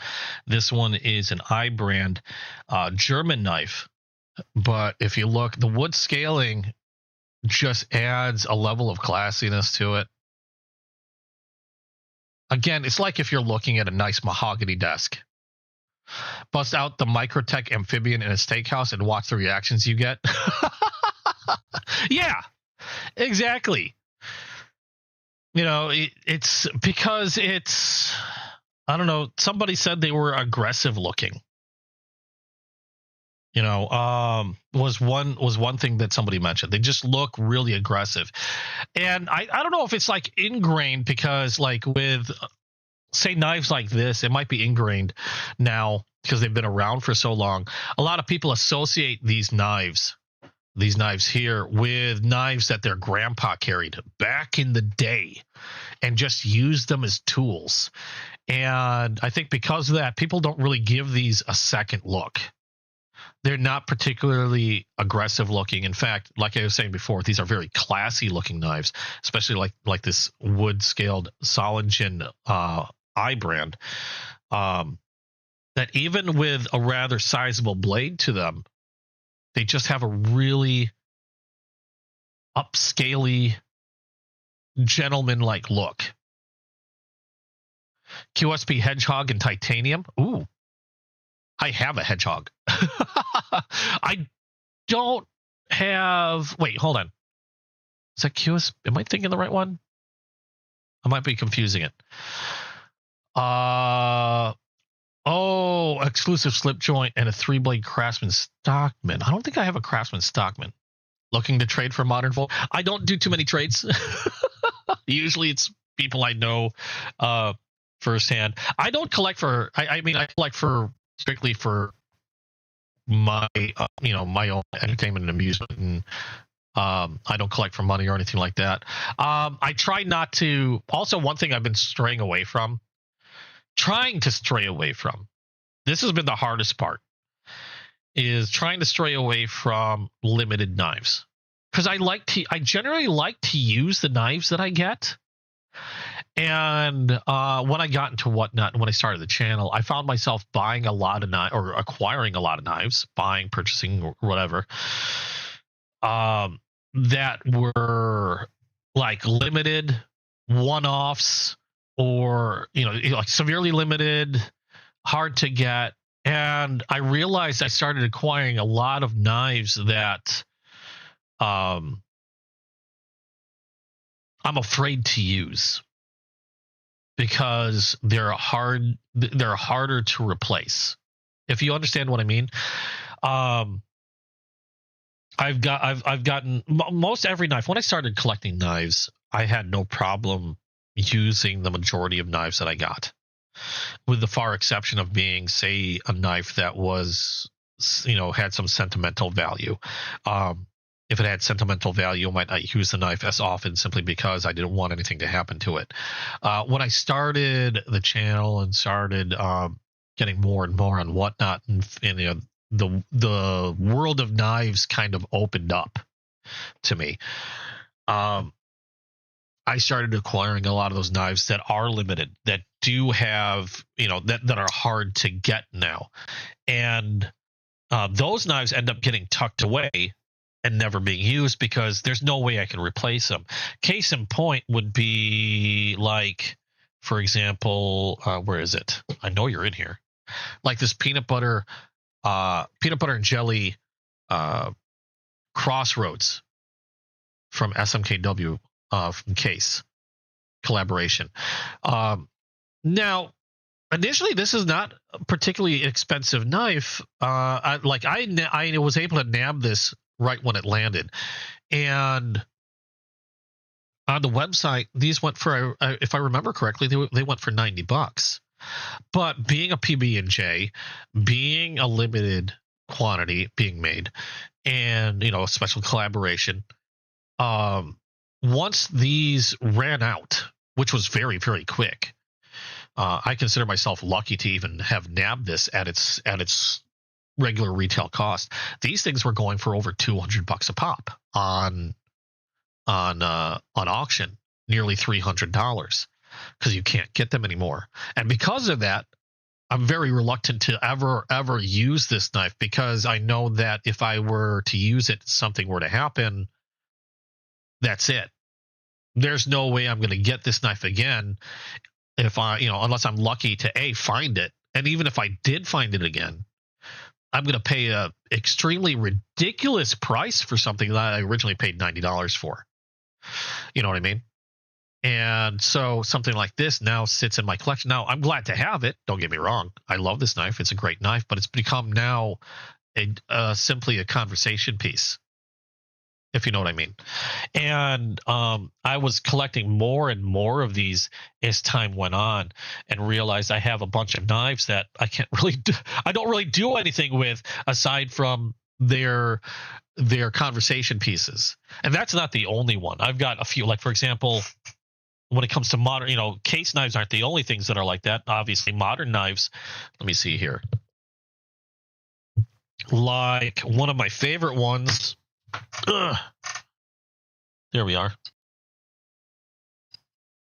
This one is, and I hope I'm saying the name right. I think I know people have been saying, like, I'm not sure I'm saying the name right. Ketuo, Ketuo, or Keto. This one was a limited collaboration, I believe, from Blade City, and that manufacturer. You can still get these. This is called the Mini Griffin. Okay, this is one of their premium knives, the Mini Griffin, M390 steel, titanium scales, carbon fiber. You can't get this colorway anymore. It was a limited collaboration between Blade City and the manufacturer. You can get these in other colors, just not this one. And these were already getting close to about I can't remember. I think these were over. I know these were over $200 because this is a premium version. And so while I love this knife, this is an absolute beast of a knife. I mean, you've got rear flipper, front flipper, you got thumb hole, you have a top liner lock, and not only that, but exquisite blade movement.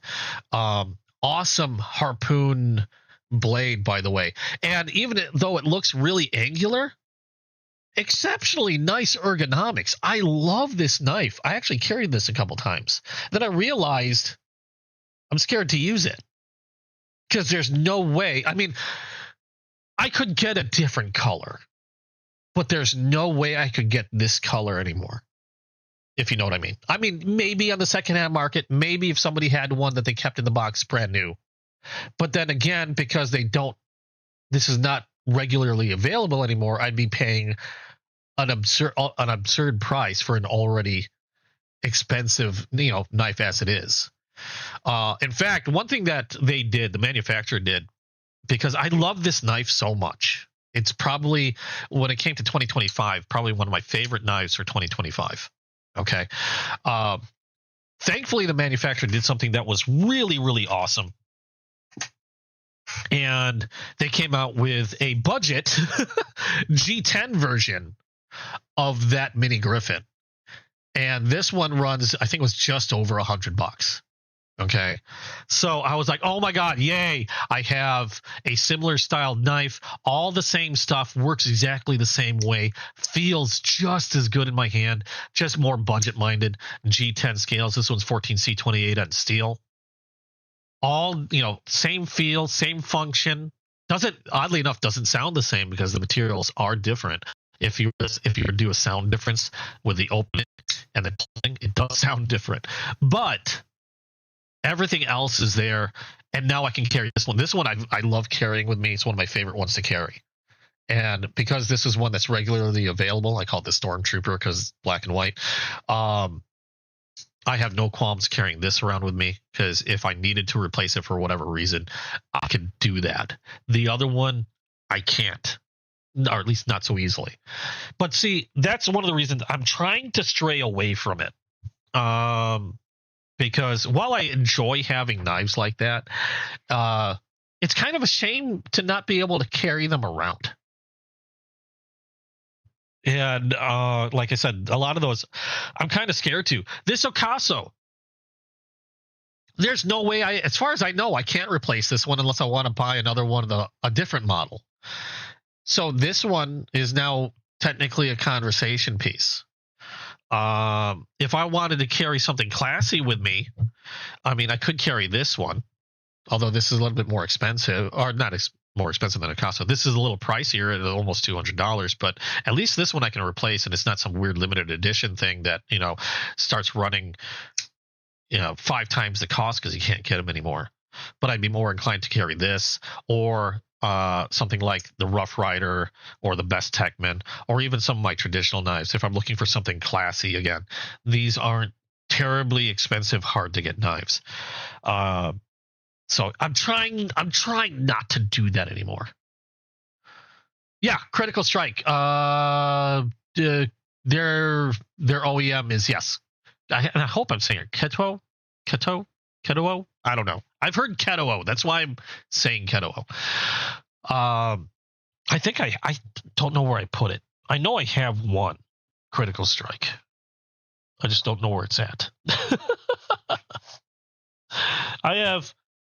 I have so many cases. I don't know where they went all. Yeah, I don't know where they are. They're somewhere.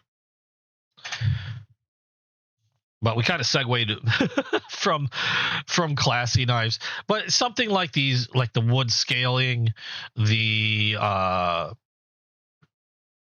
the natural or chestnut bones are some of the classiest knives that you can probably get around. If you're looking for modern slip joints, one of the classiest, I would call like gentleman, dare I say gentleman, slip joints, but from a more modern material. Where do I have you? I know I had you around here somewhere because I like carrying this one as well. Nope, that's not it. Uh-oh. I have like a billion slips on my desk, and that seems to be the one that there it is. This one is one of my classier slip joints, but yet it comes from a maker of more modern knives. This one is from Kaiser. This is the Kaiser trestle. And I consider this really classy. Simply, again, something about wood. Now, I can't remember what kind of wood this is. Let me look it up. And then we'll go into more detail with that one.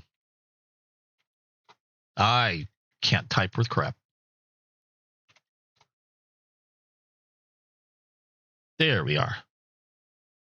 This one in particular is called the Kaiser trestle. And this one in particular, there it is. Now, this one in particular is sold out. But they have a variety of different versions in different colors. This one I think is really classy because it has the wood insert in the scales. Now it's a titanium scale now it's called Karuti, I think. MKURUTI wood scales or wood inserts. And this one has their rainbow Damascus. Now they do, like I said, they do have others. They have a standard Damascus. This one's called their rainbow because whatever treatment they do for the Damascus blade on this one, you actually end up getting a bit of color on the blade. It might be a little hard to see on camera. It's a lot easier to see to the naked eye, but you can see a little bit of color there on cam. It's much more prominent when you're just looking at it with your naked eye. The angles, the colors change a little bit. It's a very beautiful looking Damascus. I believe they call it like an acid watch or rainbow. They have a regular one, which doesn't have the colors that reflect off like this one does. I think it runs about like $90 for this particular model. And this is another one that I think is a very elegant looking blade. A little bit more robust than your modern ones, but just has a really classy look. Again, something about that wood really does it. It's not like bang in your face. The Damascus, again, providing some really beautiful design on the blade. And this is probably one of my favorites when it comes to like modern slip joints.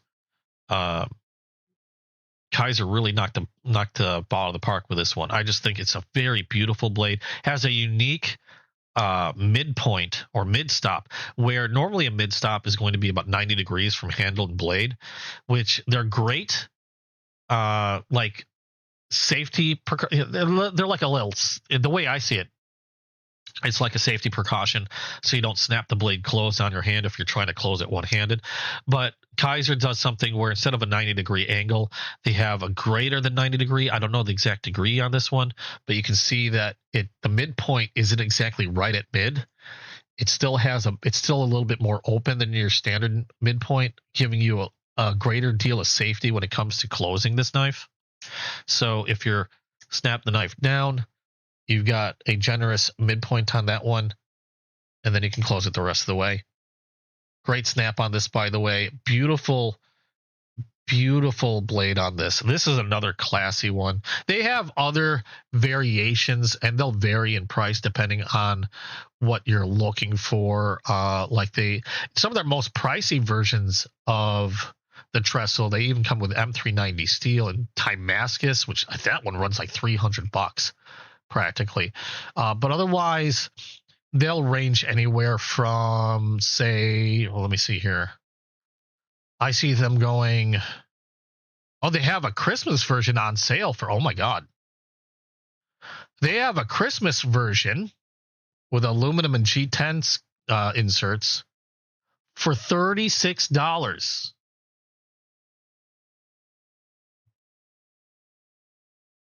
I might be placing that in my my cart.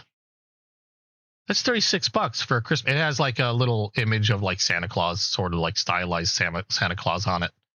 Red G10 scales, or red G10 inserts in titanium. Are they aluminum or titanium? I'm assuming aluminum with that cost. Aluminum, yes. Aluminum scales with G10 inserts, red and white with like a stylized Santa Claus on it for $36. 14C28 on steel for $36. Add to cart. Okay, so yeah, they anywhere from 36 on up to like 300 for the trestle. That's looking at direct, Kaiser's website, Kaiser's direct website, and again, they have different materials, so the prices are going to vary quite widely. I have two trestles. I have this trestle. I think the other trestle I still have in the box because I haven't done anything with it quite yet. But I know I have another trestle that's done. Let me see if I can find it. There it is. Found it. This one. Oh, wait, no. That's not it. That is an empty box. I don't know what I did with my other trestle. There it is. Maybe that's it.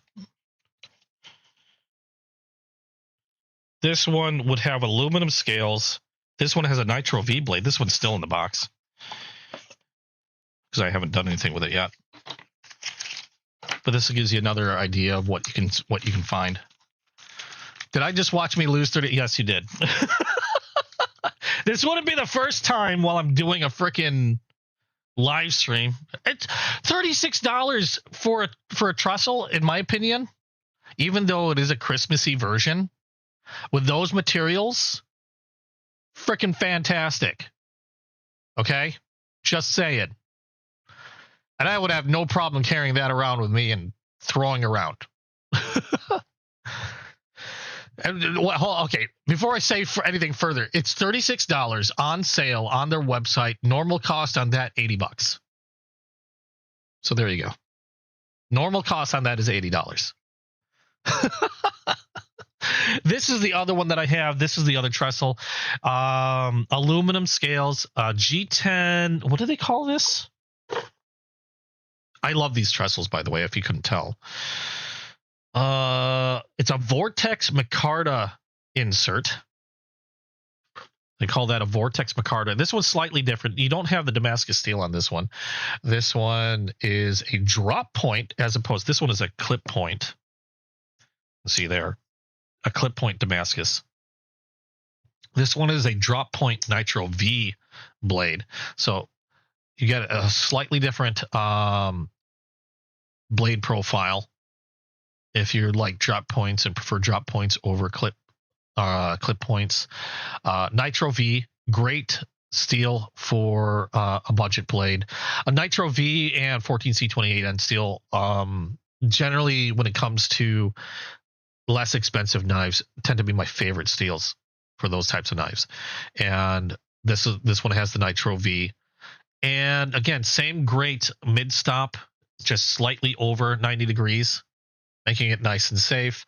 Great walk and talk on this one.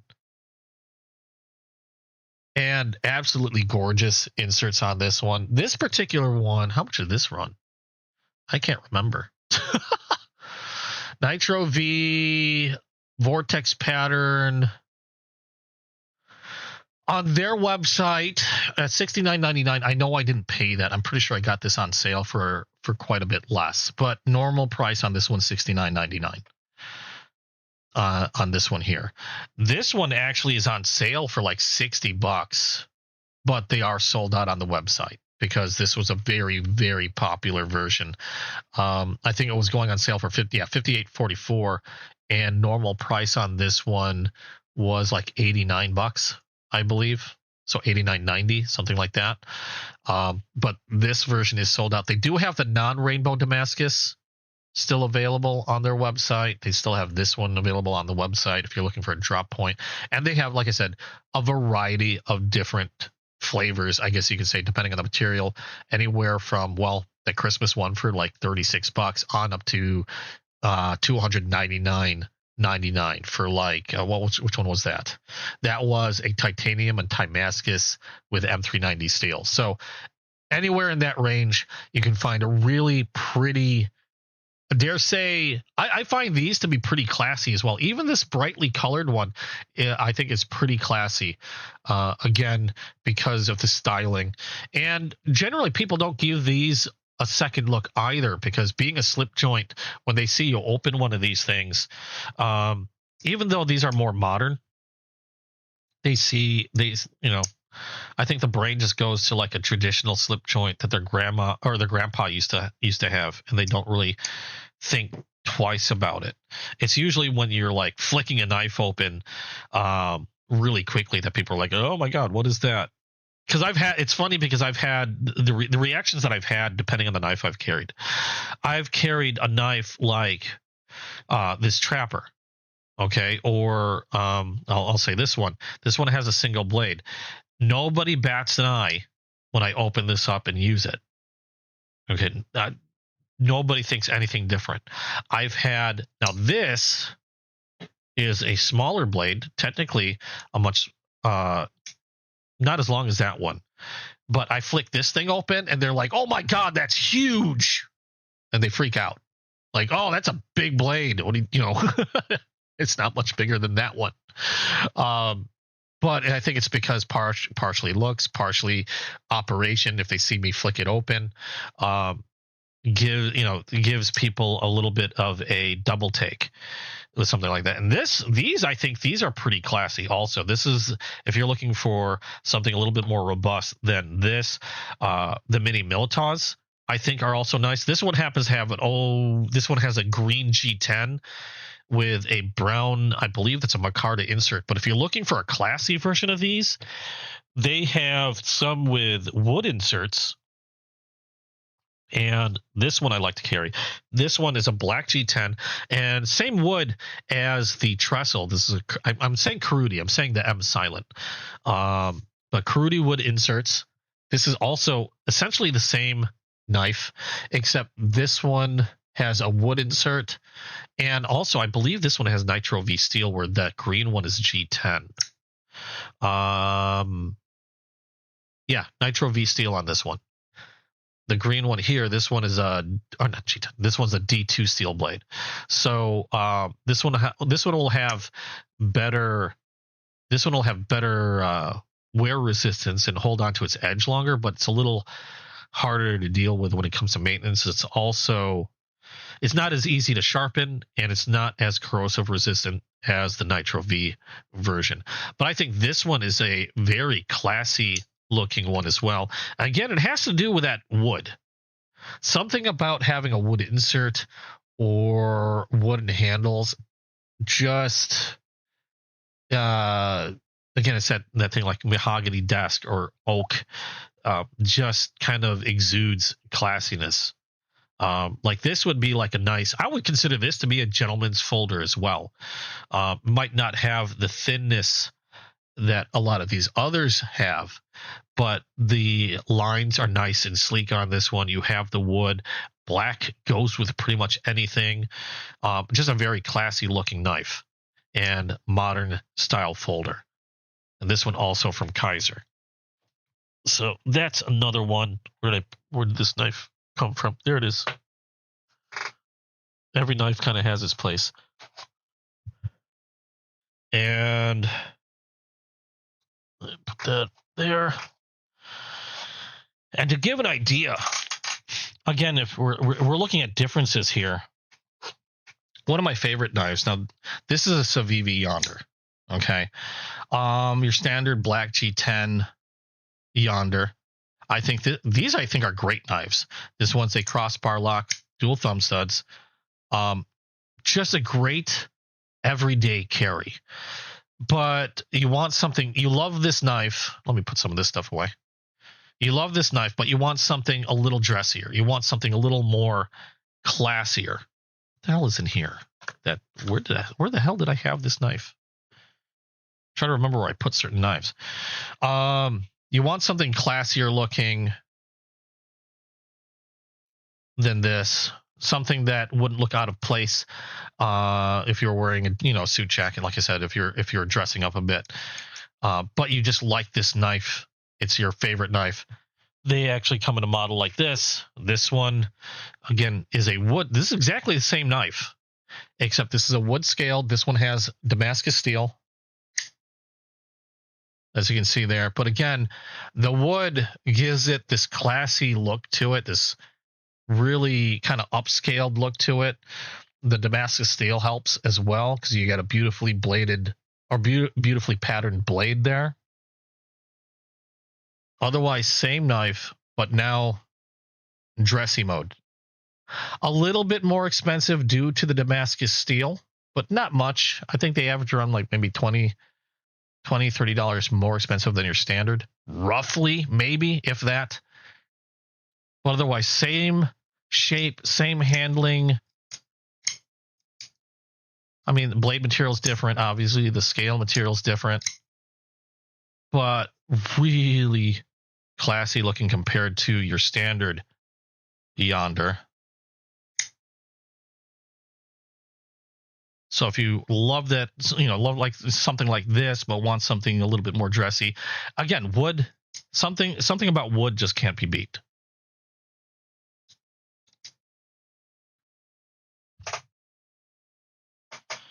And this is one thing that I think Civivi and Kaiser like to do quite a bit of. They'll take a very popular model, and a lot of times they'll add wood, or they'll put a Damascus blade on it, and then it sort of just turns it up a notch, if you know what I mean. An example from Kaiser, one of my favorite knives from Kaiser is called the Bulldog. And they have I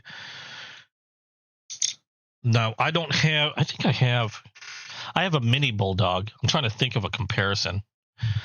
So this is a mini Bulldog, but just think of a Bulldog being slightly bigger. This one happens to be a Halloween version. Great blade shape, kind of like almost a cleaver style sheep's foot blade. Very comfortable in the hand. Even the mini one's very comfortable in the hand.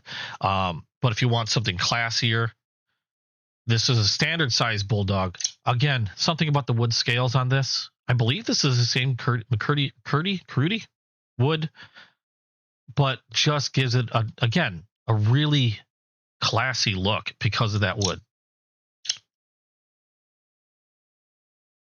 Another knife, even though, if you give it any other like G10 scales, it's gonna be an aggressive looking knife. But something about the wood seems to tone it down a little bit. This is one of my favorite designs from Kaiser, by the way. Love this knife. But something about that wood really just, throws it into the classy, dressy, gentleman folder. It might not be, this is considerably thick in comparison to those thinner ones up here, but still a very classy look to it.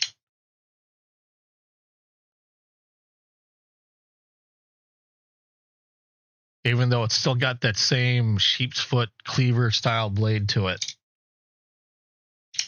I do love this knife. I don't care. Another one I don't carry. I carry this one a bit, but not often enough. I should carry it more often. But in a lot of cases, that's all it really takes is just a simple change in. Did I put that in the wrong? I did. Wrong slot there. There we go. I was wondering why that knife wasn't fitting. Sometimes all it takes is a simple change in scale or color, and you've tuned it up several notches in terms of classiness and looks, something that doesn't look out of place in a suit. Probably my favorite example is the Yonder, but other manufacturers, again, classic bone like the antique and chestnut, kind of hard to beat. Their woods, add wood to something and you've turned it up in quite a bit in terms of classiness. Those are probably some of my better suggestions when it comes to looking for something if you want something a little dressier. Just a little, not so much flash, but something that sort of screams elegant, kind of like the Eligo that I got, which is a play on the word elegant, from Ramet. Something I was really excited to get this week. I think this is an absolutely beautiful knife. I still got to figure out how to open this scale up so I can see the insides. I could not find anything on that yet. I've been a little distracted. But absolutely beautiful. I guess those are pretty much all the ones. I know I probably have more. I could probably go on this for quite a while.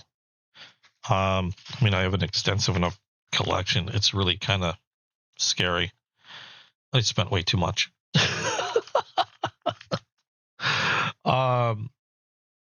But if you have any questions or looking for something different, I'm not selling. I don't know why I'm making it sound like I'm selling these, but I always had fun helping somebody if they had questions, and if they're looking for something in particular, offering suggestions, gift wise, things like that, or just something for their own use. As far as classy gentleman folders, these are probably some of the best examples of knives that I have that would really fit that bill. And a lot of these aren't terribly expensive, with a couple of exceptions. Yeah, some of them can be kind of pricey. On average, these case knives, they'll run anywhere from $90 on up. So they're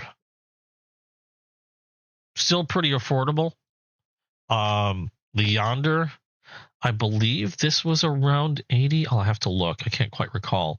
The Trestle we know was around $80, or this one normally around $90, but the prices on these will vary widely depending on the materials.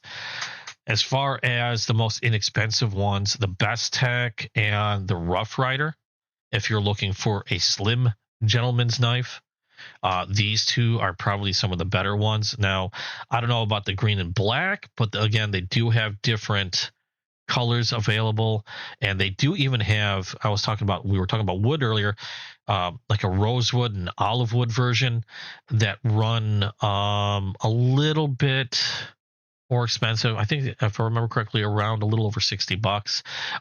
The Rough Rider version, this one with the Damascus steel, ran on SMKW's website for just over $60, making these your more affordable choices for something like a slim, sleek gentleman's knife. And then we have things like, if you're looking for something more, the Ramet, this one ran for just, on Ramet's website, was going for just under $200. I went with Going Gear on Whatnot, and they got me an amazing deal on this. And then some of the top, the most elegant knives I've ever seen from Picasso. These are, of course, going to run quite a bit more, depending on the materials that you're looking at. Probably on average is going to be at least around $200 on up, depending again on those materials. But those are probably some of the best that I could suggest in regards to something really dressy, classy, gentleman, etc., etc. So there you go. Those are my examples anyway. I could probably dive around and find more if I really wanted to look hard. But if you had any questions or anything, or just want to talk knives at this point, this one I wasn't sure if I was going to run as long as my usual Saturday night or Saturday stream, because it's been a pretty busy week. It's still kind of busy. So I'll go as long as I can. If it goes to 6 like it normally does, awesome. If it doesn't, no big deal.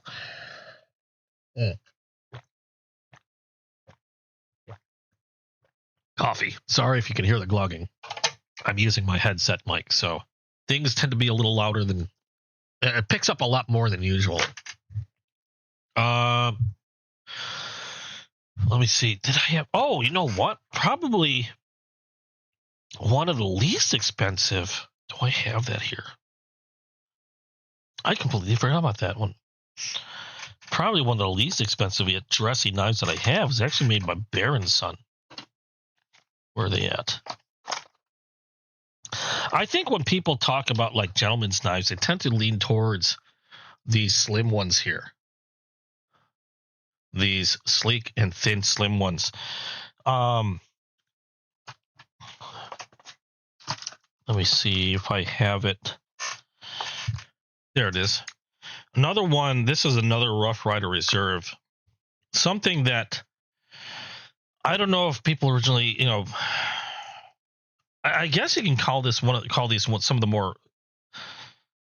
the original or OG of dressy knives.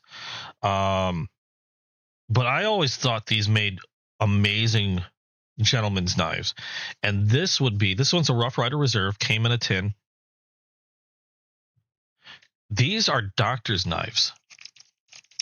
Now, doctor's knives and baby docs, Case recently put their baby docs last year in the vault, which means they're not making them anymore. But you can still get doctor's knives. This one is a Rough Rider Reserve doctor's knife. And doctor's knives generally are pretty slim, like this here. Really sleek lines. This one happens to have, I can't remember if this was like a bone.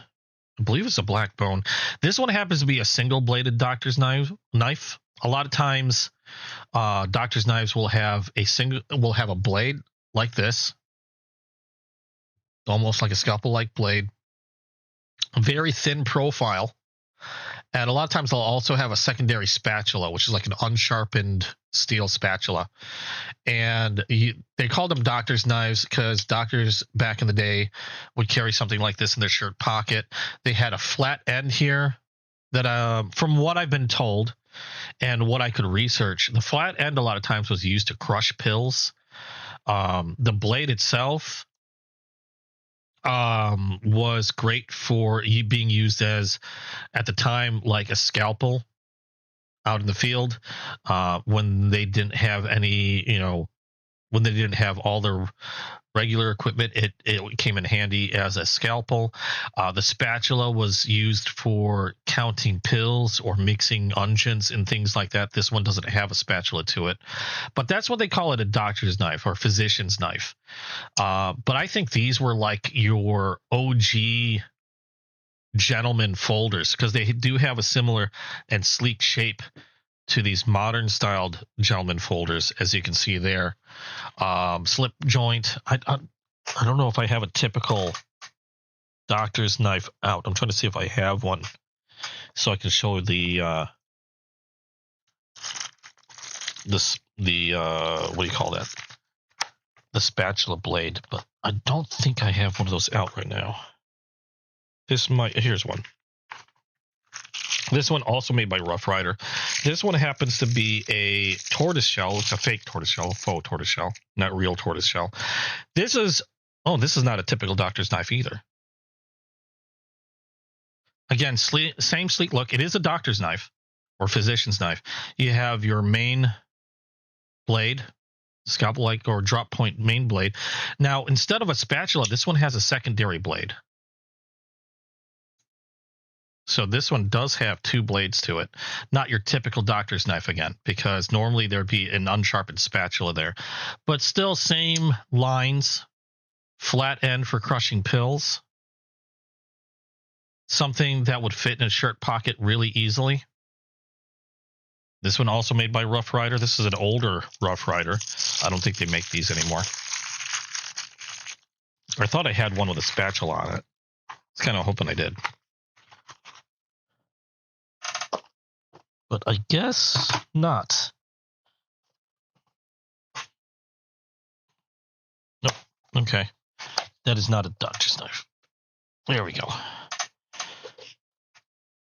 But I thought these doctor knives were like the OG of gentlemen's knives. Doc Adams on Gunsmoke carried something like that. It wouldn't be a surprise. It actually would not be a surprise. Because again, that's primarily or historically, from what I understand, what they were used for was, again, like a field scalpel and the spatula for mixing things, crushing pills with this. And that's why they were supposedly in wide use by physicians, you know, in the West. But very classy. Also, just, I don't know. They're all classy in that regard. Again, similar slim line. I think this is where I'd like to say this is probably where they originated, because back in the day, your physicians were also generally pretty well off. You know, being a physician, you made a lot of money. So I think these were also one of those things that were, what do you call that? They would become associated with that status, you know, as it were. So unfortunately, I do hear an alarm. I'm thinking my fire alarm's going off. Really? Again? We've had the fire alarm go. I will be right back. I'm going to keep this up and running until I'm just going to go check on the hallways, because I'm one of the few people that still walk the hallways when the fire alarm's going off. So I will be right back. I'm going to put this up, but I'm not going to put the music up for whatever reason. But I will be right back as soon as I can.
Okay, another false alarm. Oh my god, the amount of times that fire alarm has gone off last month has been absolutely crazy. I think it's gone off like along the lines of like 5 or 6 times last month. I can't imagine how much in fees this management company is going to have to pay for this one building alone. I don't know if the other buildings are having the same issue, but holy cow, do they that alarm keep going off? It's pretty crazy, but another false alarm. So no need to worry there. Either something's wrong with like the fire alarm system, which I believe is what the issue is, or somebody keeps smoking it up. Because it's almost always the first floor, if I remember correctly. And I think somebody's just smoking it up down there. A little too close to like, I don't know, a little too close to the smoke detector or something. I don't know what's happening. They need to stop. Oh man, Kennard. Hey, how you doing? First time here. Good. Welcome to the stream. We were just going over like classy gentleman's knives or classy knives, giving suggestions and things like that. If you're looking for something. Oh, here's another one. This one is another single-bladed doctor's knife. This one's actually from Queen. I don't believe this one's a USA made one. This is one of their overseas made, but this is by Queen. This one is a jig bone, kind of like an antique bone, single bladed doctor. Again, I'm pretty sure this is the OG of gentlemen's knives, primarily by association. I mean, these doctors would have these, and they tend to be well off. That's my theory anyway. That's my theory. We've gone from like, I'll move these a little off to the side. We've gone from like your slim doctors or physicians knives. This one from Queen, this one from Rough Rider. This is a Rough Rider Reserve. And a lot of gentlemen's knives, a lot of modern gentlemen's knives have sort of followed suit. Again, really slim, sleek lines, very thin blades. And I'm pretty sure, I mean, now that I'm looking at them, I'm pretty sure that's kind of where they got it. Were from the doctor's blades of way back. These physician knives. And how are you doing, old man Kennard? Hope I'm pronouncing that okay. Yeah, we're just going over like, something, what classy looking knives, gentleman knives. I was talking about how it seems like the big thing for me when it comes to a classy looking knife are like the antique bones, nothing like overly colorful, but a lot of times something wood or like this antique or chestnut bone right there. These make really, in my opinion, very classy looking knives. This one's a curly black curly oak from Case.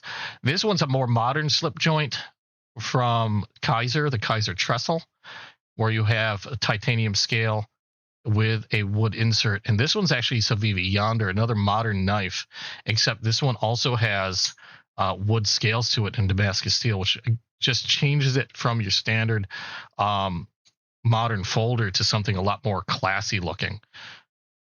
And then we were going over gentlemen's knives, which are these. And gentlemen's knives are generally thought of as being the like the thin, almost pen-like, and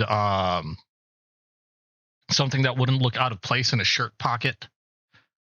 But these slim ones, and I got into talking about these gentlemen's knives because I got this one new this week. This one's from Remet, called the Iligo, and you got titanium scales, hidden screws, and hidden pivot. You don't see any screws or pivots in this one. They're hidden under the scale. I just don't know how to remove the scale to look at them. I've got another knife from Remet that's similar to this. Front flipper, Tonto style blade, really slim, very sleek looking, and that's what got me talking about these gentleman knives. They're these really slim, really elegant knives that I have in my collection currently.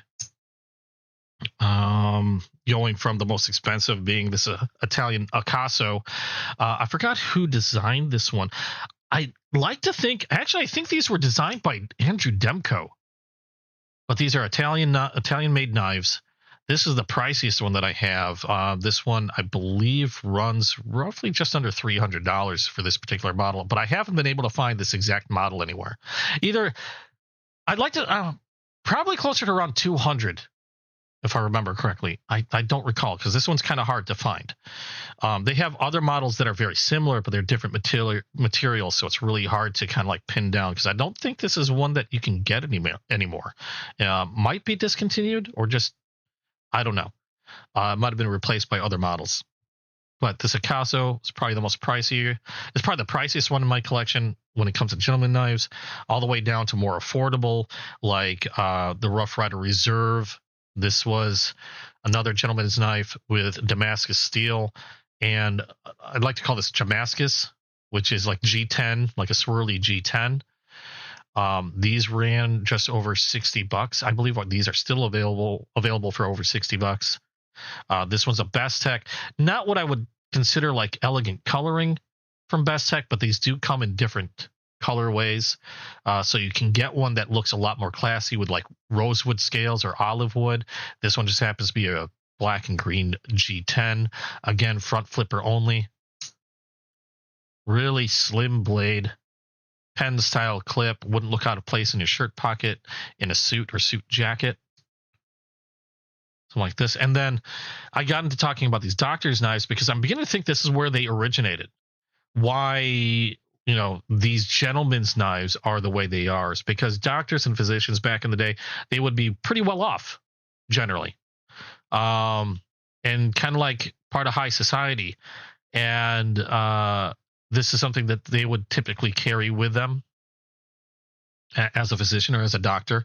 And I think it's just sort of like carried on with other gentleman knives, and the styling just sort of stuck.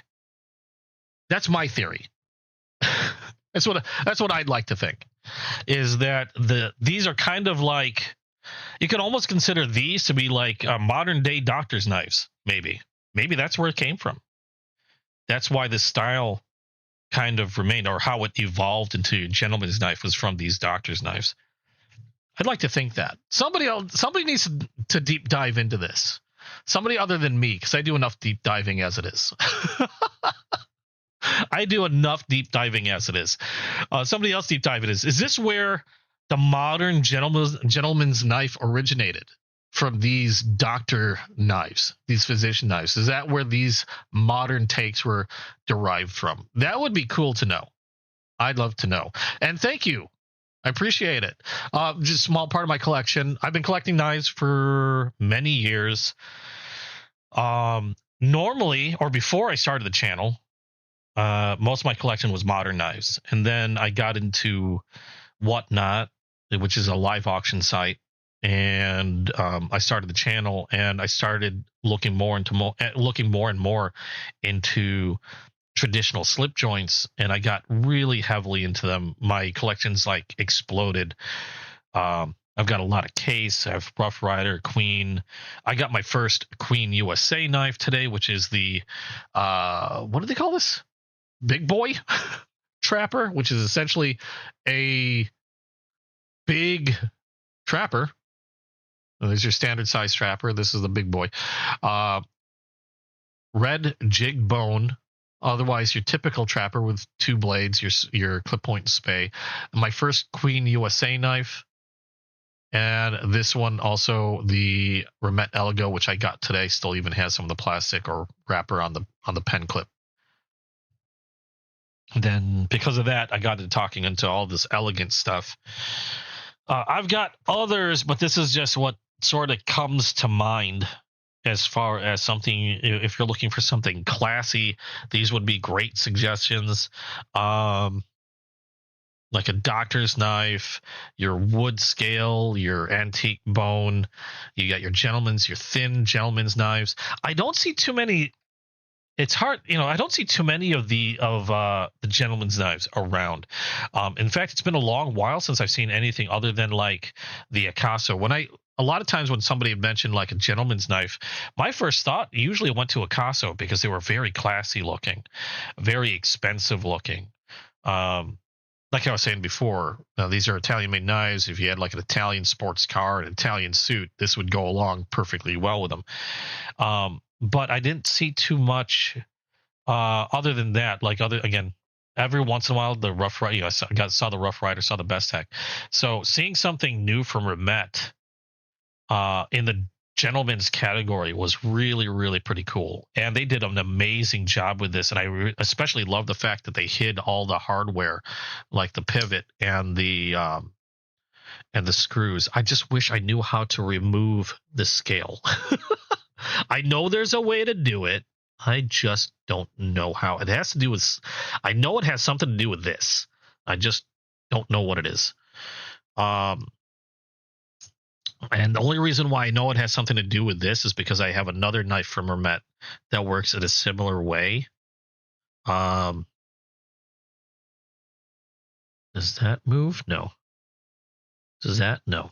Does that? I don't want to break nothing. Does this move? No. Does that? God dang it.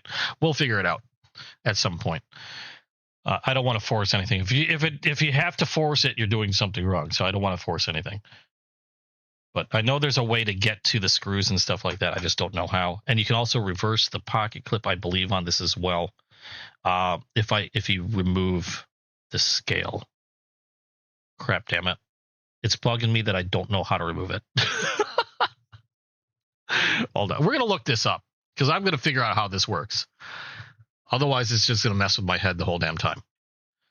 Remet. This screwy part is they don't show you how to do it on their website. You'd think they'd show you how to remove the scale on the website. I don't know why they don't do that. Screwless design.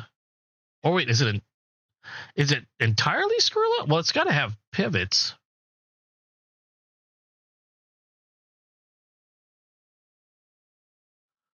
Well, that's why you buy two knives at a time, one to admire, one to.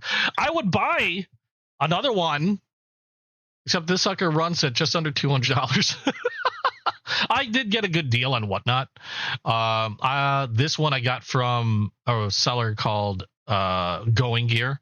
I've purchased a lot of knives from Going Gear on Whatnot. Whatnot is a live auction website or live auction app, and like I said before, on Remet's website, this particular knife runs like I think it was like $190 for this one.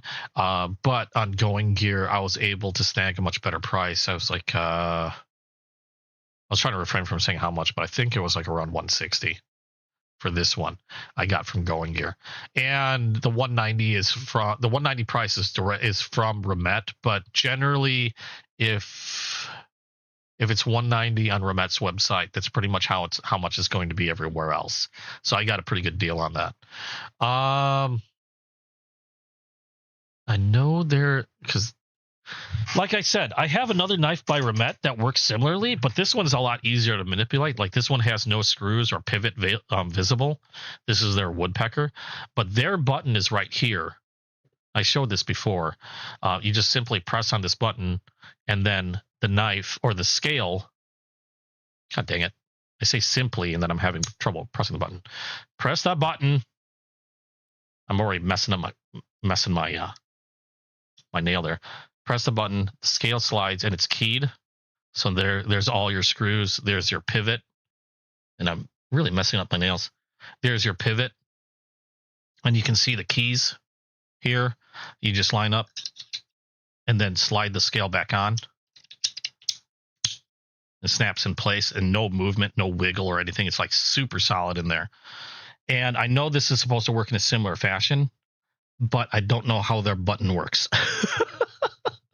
Because it doesn't work exactly the same way. This one's a lot simpler where as long as you know where the button is, you just press down on it. Rimet has several models like that where they have their hardware hidden under the scale, so it gives it a really nice and slick, clean look to it. Again, because you're not seeing any screws, you're not seeing a pivot. It's all hidden underneath. I just don't know how to manipulate that, and I'm trying to figure out how, but they don't put it. Oh, really? Never mind, I missed it. So, what? That's how you do it? No. Okay. So push down on this. I don't have nails. Okay. So you're supposed to be able to push down on this and then slide. Slide the pen clip up. But my nails are like horribly bad right now. I'm not sure I want to do that right now. Or am I supposed to push down on the pocket clip? Or not the pocket clip, the liner. They don't do a great job of, at least I know my nails won't scratch this thing. Your explanations need more explanation. They just they threw 3 pictures on their website. And I'm already scratching my nail. But supposedly you press down somewhere here, the pen clip comes up, and then at that point, I think once you remove the pocket clip, you can then remove the scale. Ramat, you need yeah, that's a money problem. It's a knife. It's not a knife problem. It's a money problem. Ramet needs a better description on their website. Either way. Yeah, okay, it is a reversible pocket clip. I know you have to remove the pocket clip in order to remove the scale, but I'll worry about that later. Just keep in mind that's how it's similar. They're hidden, they're in there. I just don't know how to do it. We'll figure it out. I just got the knife, so just unboxed it today. Holy cow, am I doing a number on my nails today? I've just chipped like 3 of them. But anyway, but yeah, that's what we were talking about, was classy knives, things like that. And these were some of my favorites when it came to something classy looking. Where the hell did this have a wrap? No, it didn't. I'm going to put some of these away because I just realized I've got a lot of knives on the table. I'm going to start knocking stuff off by accident. Ugh. So let's put some of these back in the box. Like the Rough Rider Reserves. I need to get displays for all these. A lot of times I have a display for a lot of my knives, but if I don't have a way of displaying them, I leave them or store them in their original box or something until I can get a more proper display. I'm actually running out of space to display this stuff, which is becoming a problem. I need more space. My collection has quickly outgrown my apartment.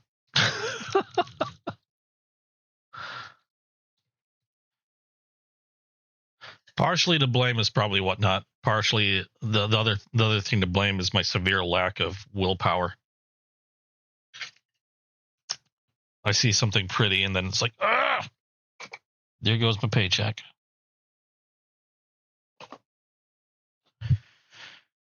All right, I'll move these away so I have more space available to me.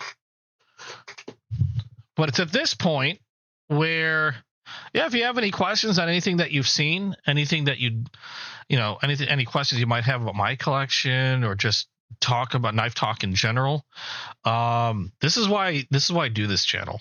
I just have fun talking about knives, discussing collecting, learning about stuff. I'm learning something new every day. I've learned more stuff about my own hobby by doing this channel than I have in all the years that I've been collecting. Learn more about knife steels, handle materials. Like I said, I got started on collecting a lot of. In fact, if it wasn't for the channel and whatnot, channel and whatnot has really got me collecting these traditional slip joints. I've always collected modern knives up to that point, and since starting this channel and diving into whatnot, my traditional knife collection is starting to rival my modern knife collection. I've been swallowing so many of those traditional knives because I think they're absolutely beautiful. They have so many different patterns, knife patterns, materials.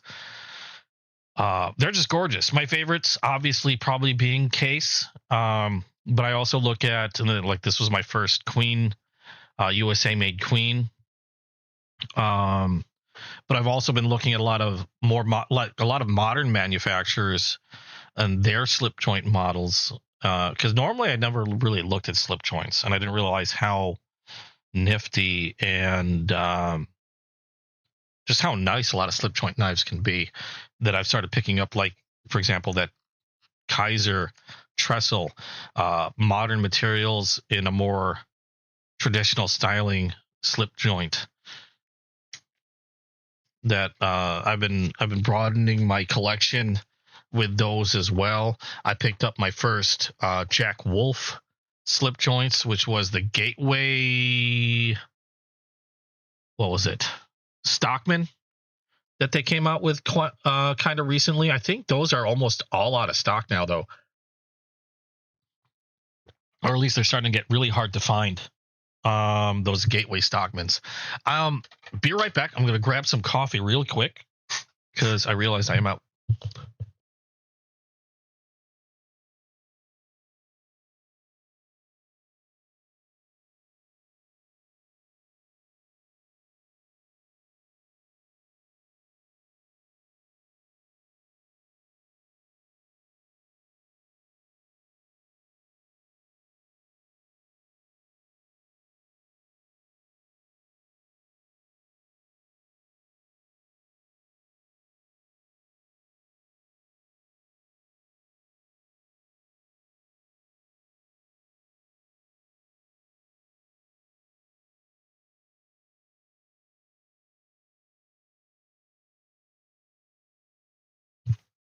Okay, I'm back. Had to get more coffee. I pretty much live on this stuff.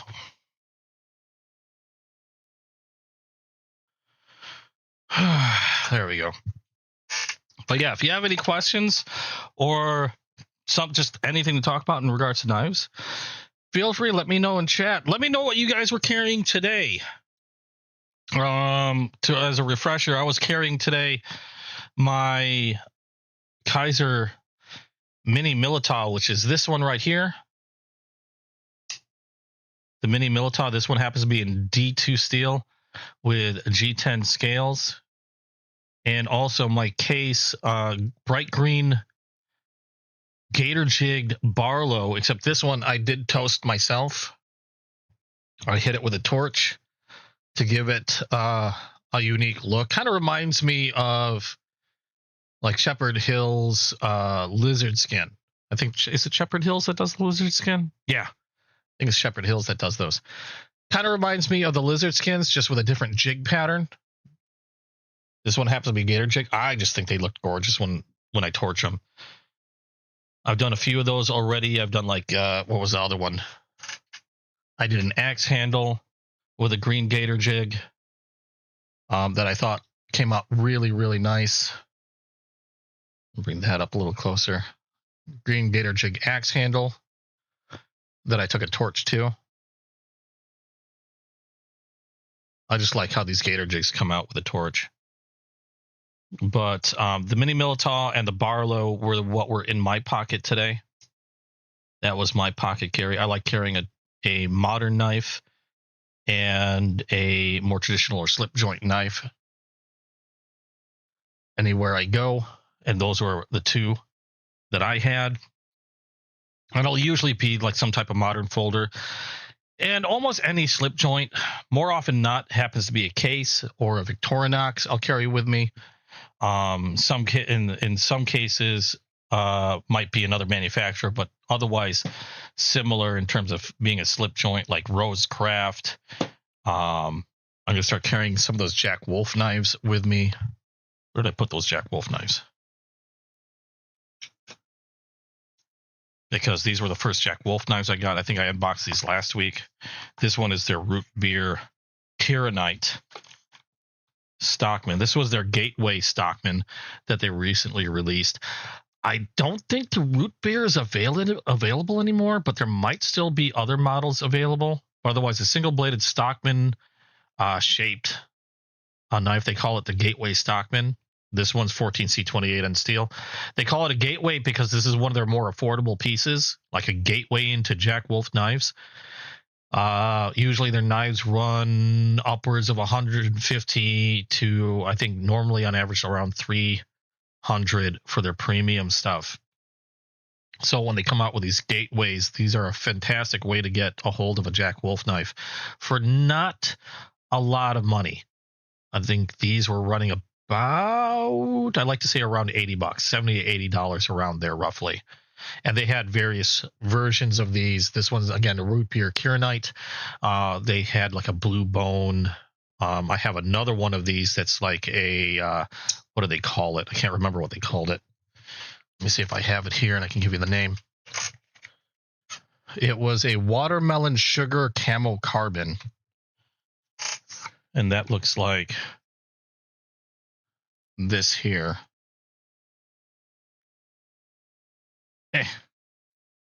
That looks like this here. Otherwise, same blade, just different materials. I don't know what's still available. I just remember seeing the root beer Kieranite being out of stock, so I don't know if that's just gonna make it. If they're gonna make more of those, or if once they're gone type thing. I know a lot of their other gateways that they've come out with in the past, once they've sold out, that was pretty much it. There was good luck getting any more. So I probably the same thing is going to happen with these gateways. Hopefully not, if you guys are looking for one. I got mine, I believe I got mine on Knife Center. And if they're sold out at Knife Center, the best hope of probably finding one might be on Whatnot. Although I don't know who on Whatnot might still have them. Oh, okay. So the root beer Kieranite is showing on Knife Center as being discontinued. Okay, so that's interesting. Same with the watermelon sugar. I wonder if any other gateways are up. So no longer available. Okay, so they have one Gateway Series Stockman left, or version, and that's their green. What is this? Is that Micarta? Yeah, their green Micarta is the only one that Knife Center still has in stock, and that one is showing $69.99. So if you're still looking to get one of their Gateway Stockmans, that's your best bet. And then you're going to be out of luck. That's kind of a bummer. I've got my two, so I'm happy. Although, admittedly, the idea of getting the green Micarta's not bad. Let's see here. Yep, that's the only one that I can see. So if you want a Gateway Stockman, there you go. I don't know if anybody else has any of the others. I'm just looking at Knife Center.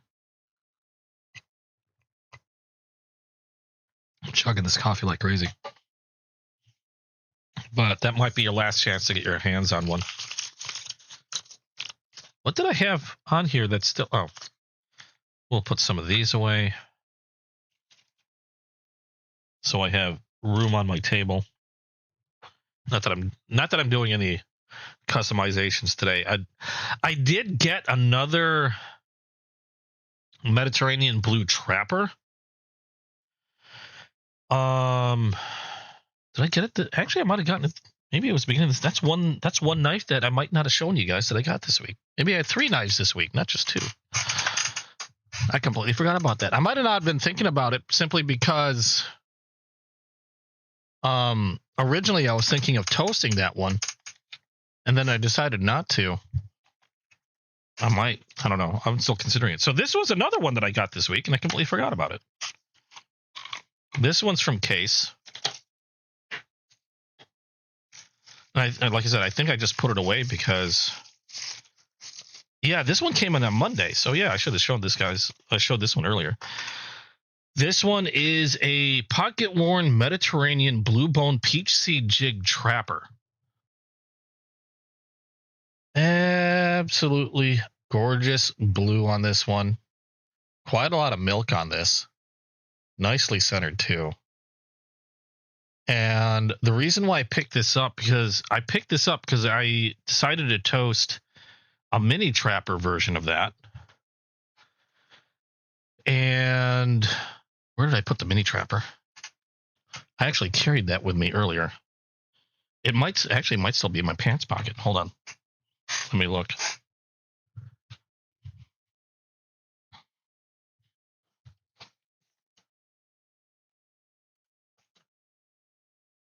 Yep.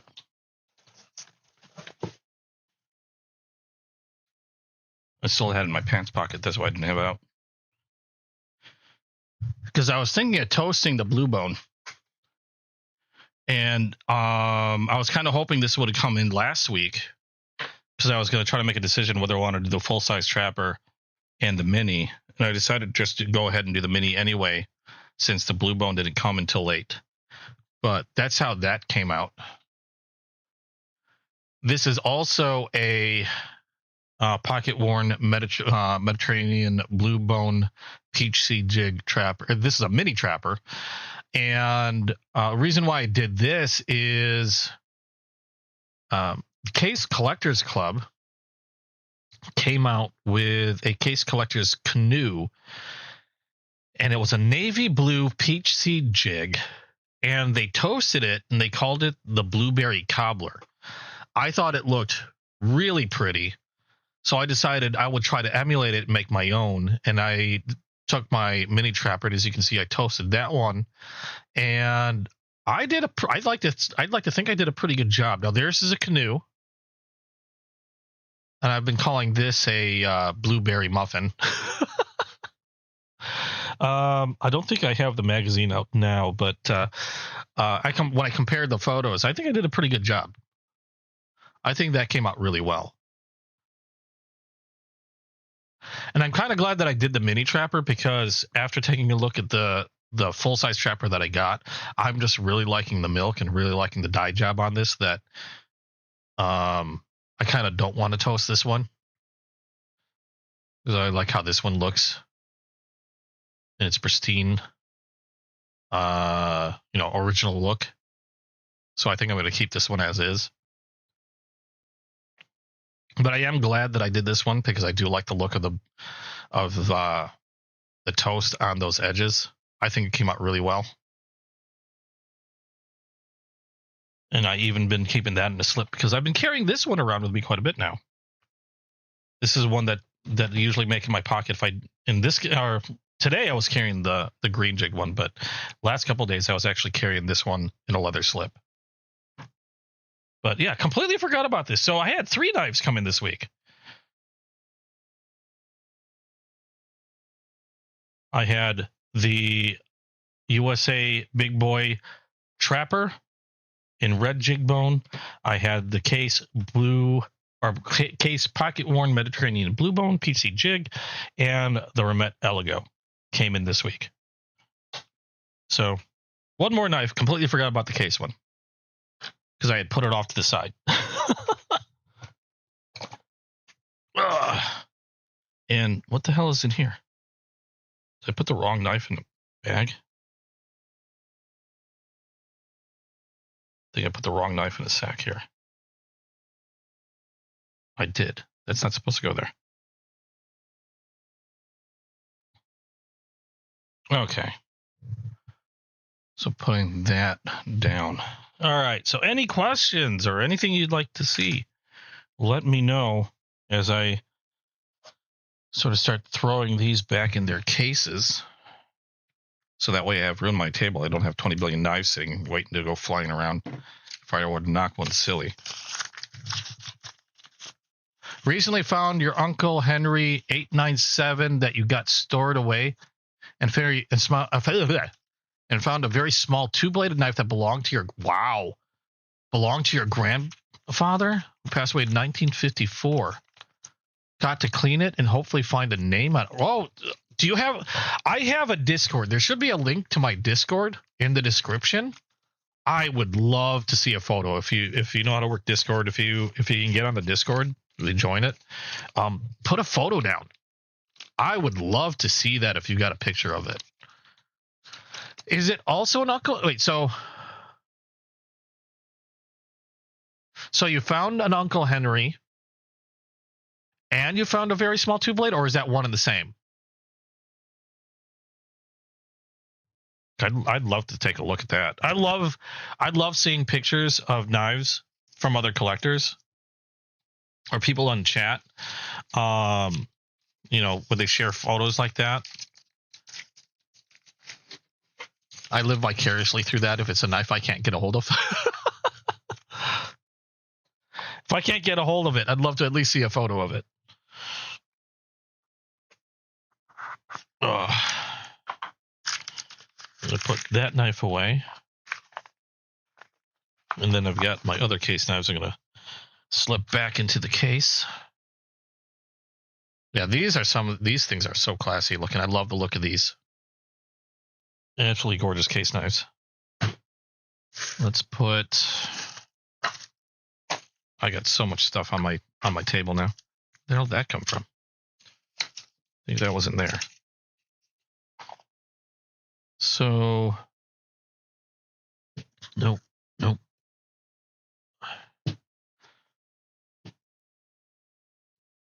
trying to figure out what slot some of these knives were in.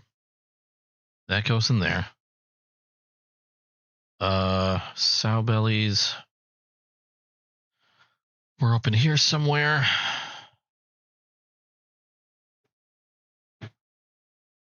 Trapper.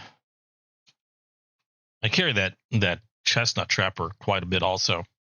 That's another favorite one of mine too to carry around. Oh, two different knives. Okay. Oh yeah, sure. You can email a photo. That's awesome. I just would love to take a look.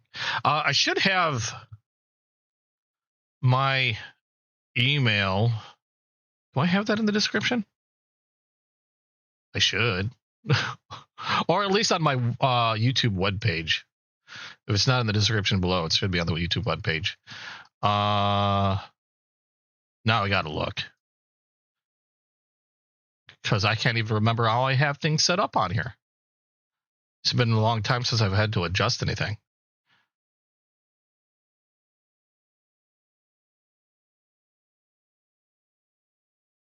Let me open up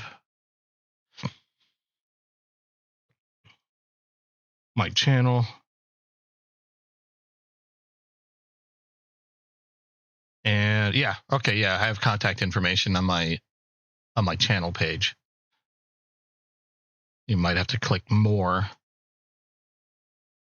But dranugc@yahoo.com.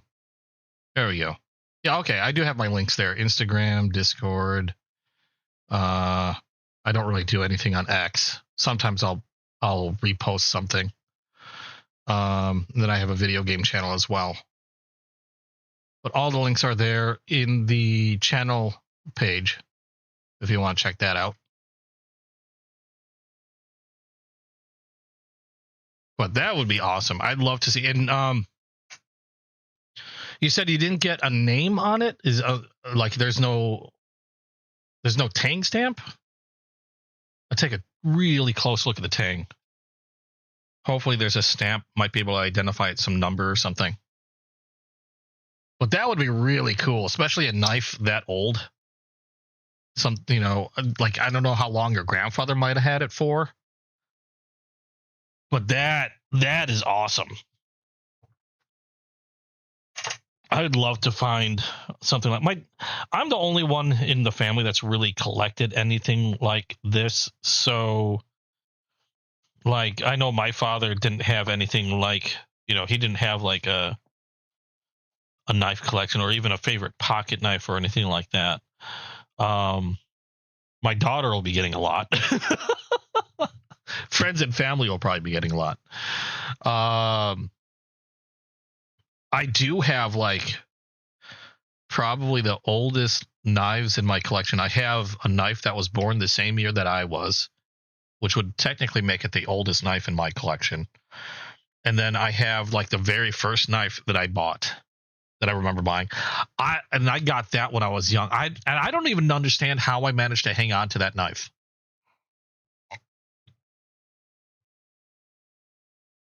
I just remember it being one of the very first knives, if not the very first knife I've ever bought with my own money. That was back in the day when I think it was available in one of two places. I think you either got it from JCPenney or Sears, when Sears still had stores. It wasn't a very expensive knife. I mean, I was a kid when I bought it. Probably like maybe anywhere from $10 to $15 when I bought it. But somehow it managed to stick around. Like, I remember it was something that I would toss in my fishing tackle box. I've used it for, I've hammered things with the butt end of it, with the pommel. Used it for fish, when I was fishing. Used it, I'd hack at branches. It was around with me when I was a kid for like the longest time. And I remember there were times where I might have gone a long time without ever seeing it. Like it would be like stored away somewhere. In fact, there was a period of time where, I never really gave it any thought, but like I might not have seen it for decades. And somehow it still managed to turn up. And it's an amazing condition. That would be this here. I even have the original leather holster for it. It's a Sharp, was the brand name. And they're nothing special.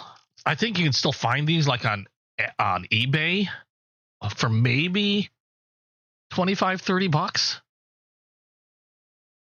but still in great shape.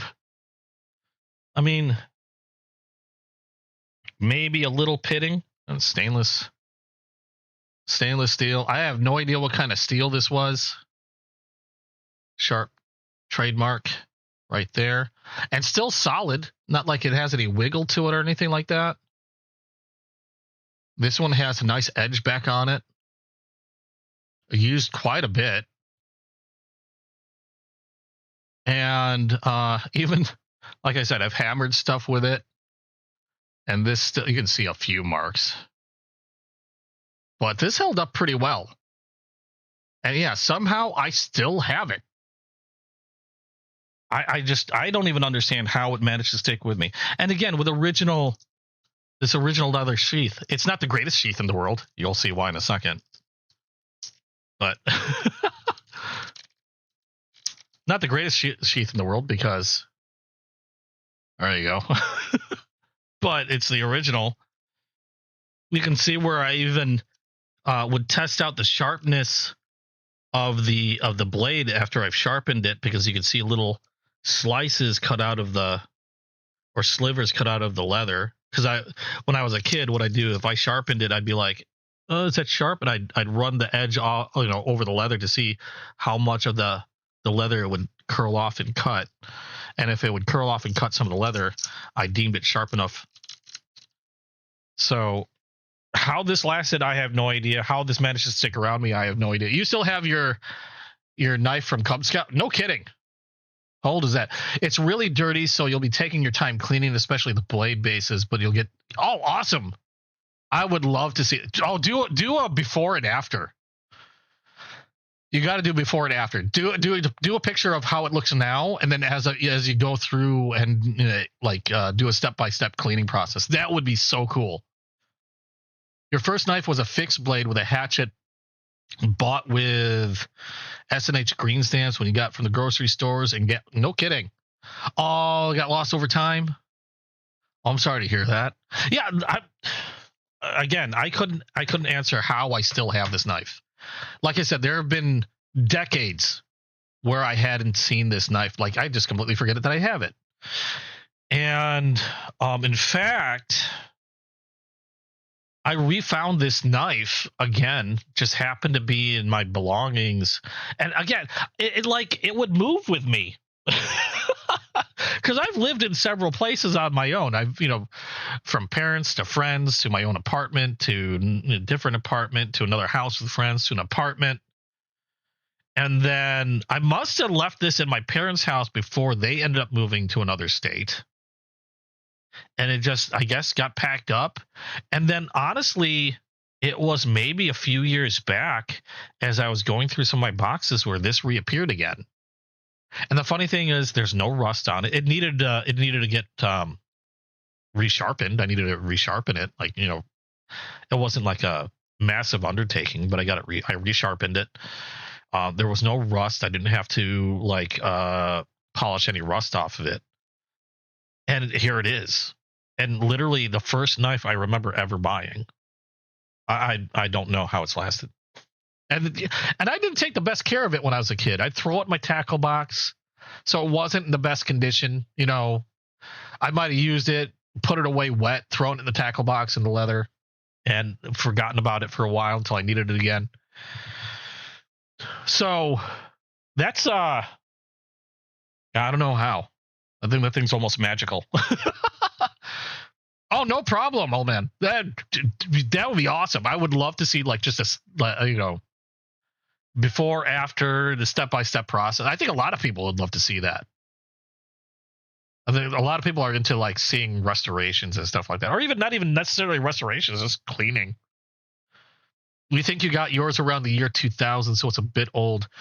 Don't say that. That's almost new in comparison to some of the stuff that I have. It's a bit old at 2000. Caboose, you baby. The oldest knife, like I said, isn't one. I mean, I got this knife within the last year. So it's not old in regards to how long I've owned it, but it's old in regards to when it was made, because it was made the same year that I was born, which is why I hunted it down. I wanted to find a knife that was born on my birth year. And I happened to luck out. Got it from, surprisingly enough, from Mike from Chasing Blades. The Chasing Blades is another seller. I do a lot of business with Chasing Blades. In fact, this came from Chasing Blades. That came from Chasing Blades. This came from Chasing Blades. About 75 to 80% of my case knives or traditional knives came from Chasing Blades. Some of my moderns came from Chasing Blades. I do a lot of business with Chasing Blades. But the oldest knife that I have in my collection would be this one here. And it's a case two-bladed hunter. And again, born the same year I was. We have a straight back here. This, I believe, is a carbon steel blade. I believe it's a wood handle, wood scale. And I did have to resharpen. I mean, it was a user, but I didn't care. Like maybe there was like a hair or two of rust that, I mean, just a little bit of oil in a cloth literally wiped the rust away. And I did have to put a new edge on this, on both blades. It's now razor sharp. And like I said, I don't mind doing that because it's not something like, I don't collect for money. So this is something that would stick with me. But if you want to know how or what year I was born, because I like making a game out of this. If you're into case knives, where is it? I'm gonna destroy my nails. If you're into case knives, let me wipe this down. There we go. You know that case knives, they have a special coating, or not coating, but coding on their, on the tang stamp. And some people have been able to figure it out. If you know it, you know it. I'll tell you if you're right or not. But if you look closely, that'll tell you what year this was born.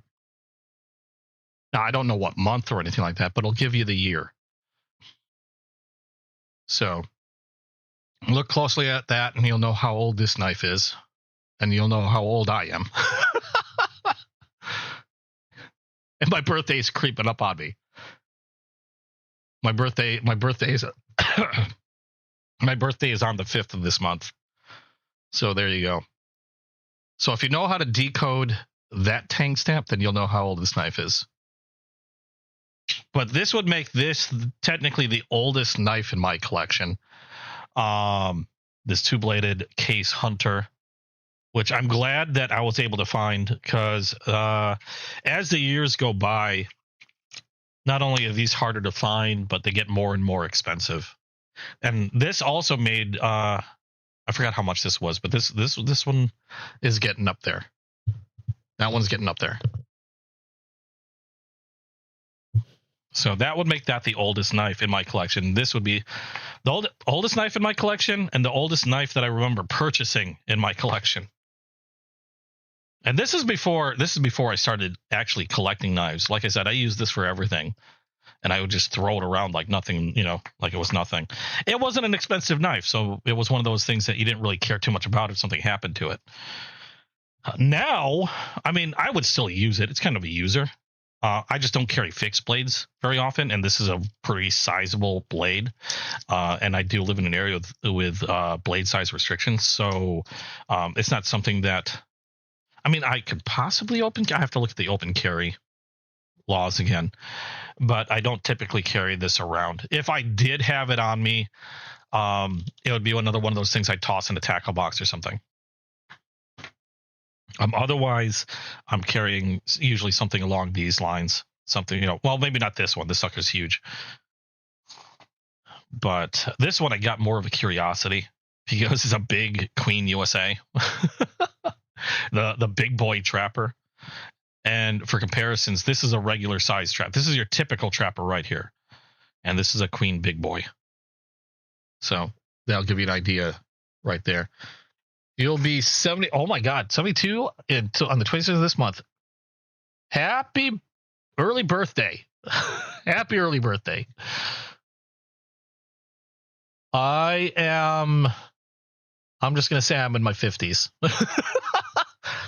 I want people to, I mean, it turned into a game, so I make a game out of it. I don't have a problem telling somebody how old I am, but for some reason, it ended up turning into a game, and so now people got to figure it out.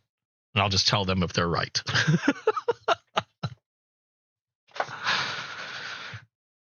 Some people have already figured it out, which kudos to them. They knew how to read the tang stamp, which I think it's just goofy, nonsensical fun. But yeah, those were some of the more unique knives that I have in my possession. To this day, I'm still trying to figure out how I managed to hold on to that cheap ass sharp brand knife. Oop. Speaking of, I just dropped one. I have so many knives sitting in boxes in my, oh my God, that dropped in the middle of nowhere, in my closet. I have like a bunch of display cases and now a bunch of knives that I need to find room to display.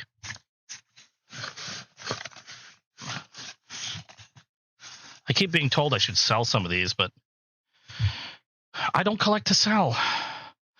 By reading my tang, yes. You can tell on case knives, and some other brands. I think Bear & Son does something similar. But on case knives, if you look at the Tang stamp, they use a code. And it's the way the code works is you look at the design of the stamp. So the case XX there, you look at the design of the stamp. That gives you an idea of where to start. And then you look at the dots that are on the Tang. You can see some dots there. And if you know how to figure out, what date or I forgot how they go. Is it by decade or something? I can't remember. So if you know the date of the stamp itself, like that typeface, and then use the dots, you can tell what year this particular knife was made. This one was made, this is recent, so from the stamp itself, from where it says Case XX.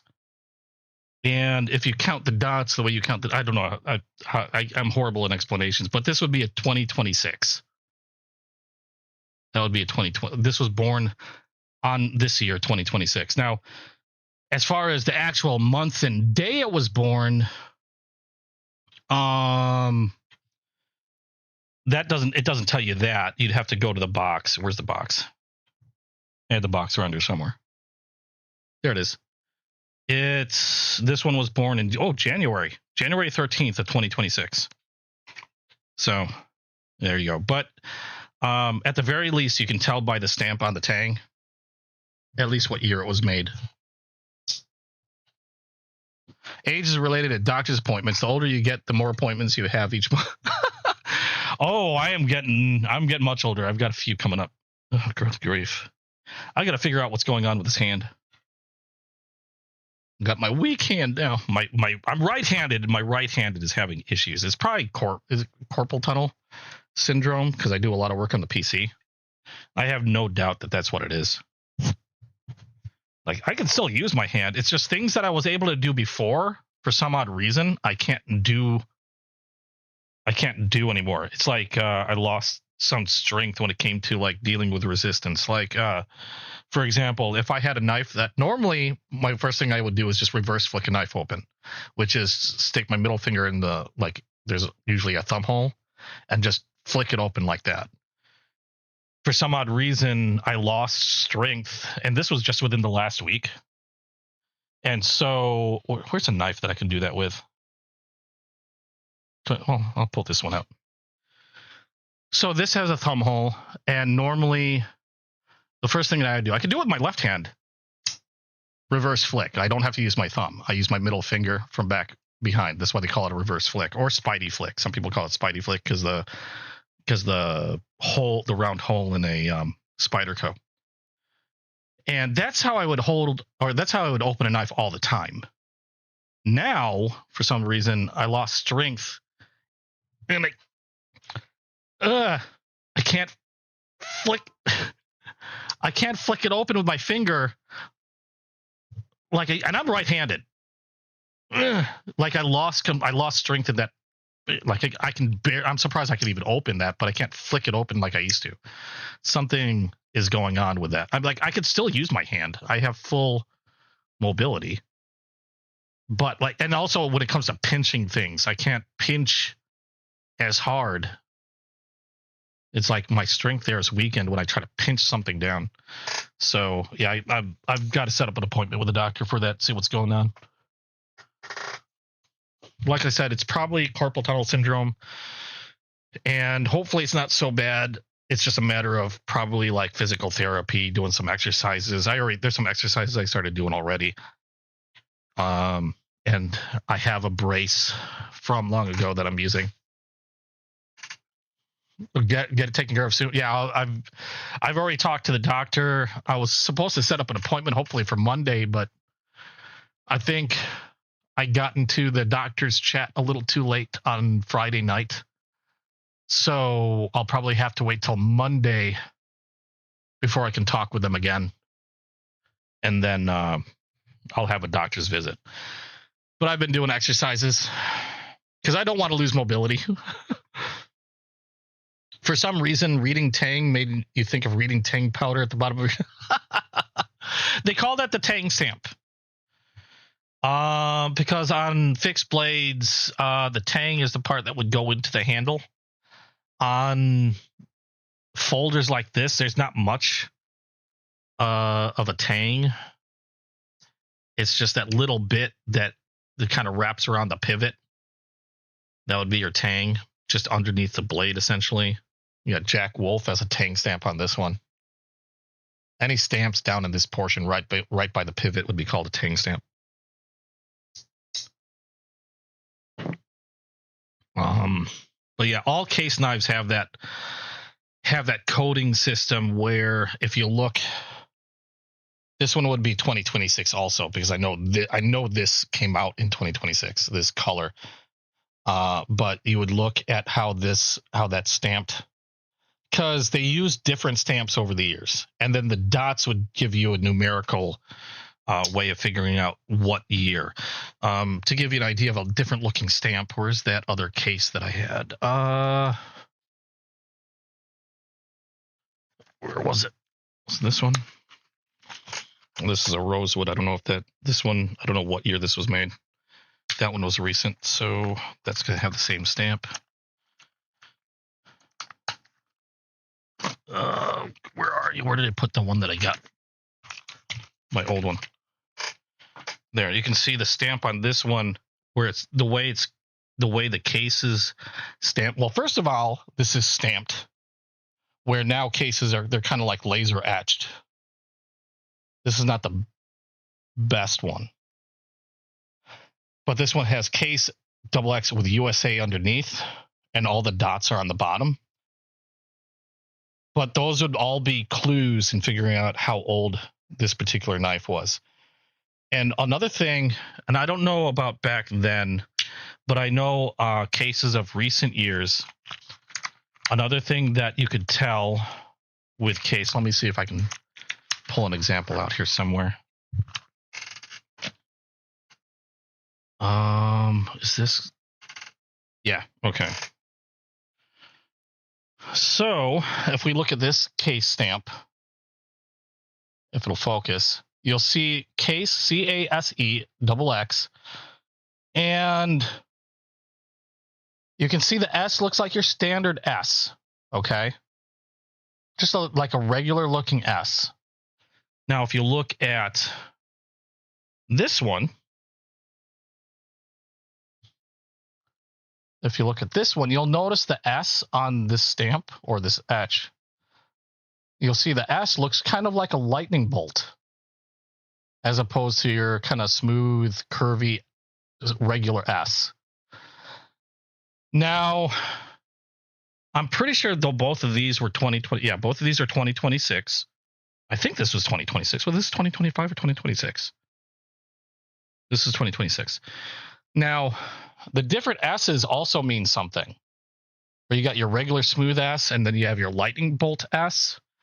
If you see a lightning bolt S like this on a case knife, that means that that's another way to tell that this is a stainless steel blade.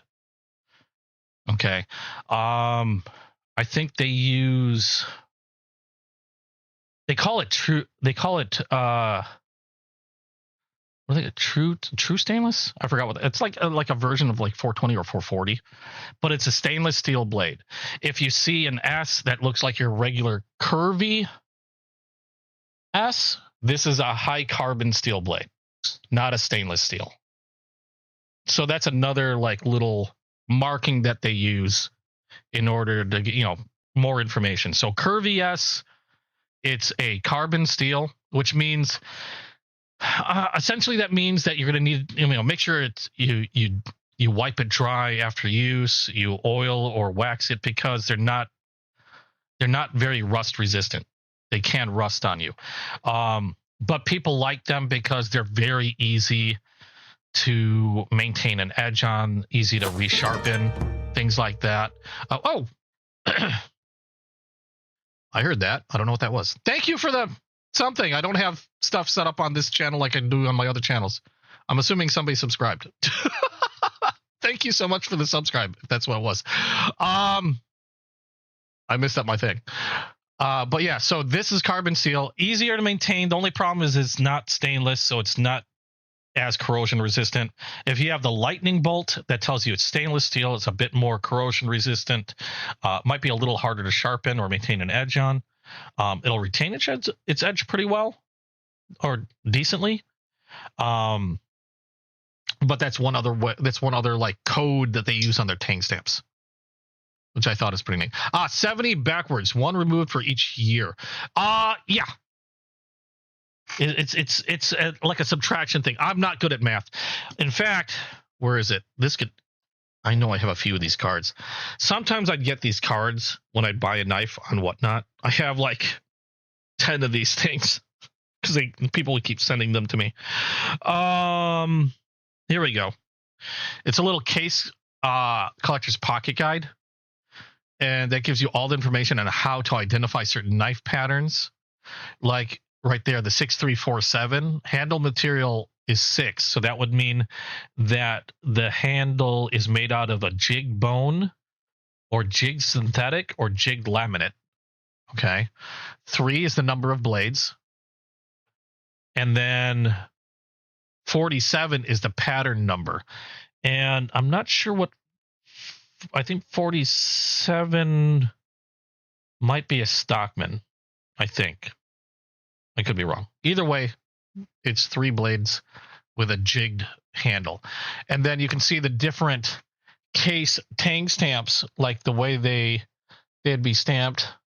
Like the oldest ones from 1905 to 1920 would have W.R. Case and Sons, Cutlery Company, Bradford, PA.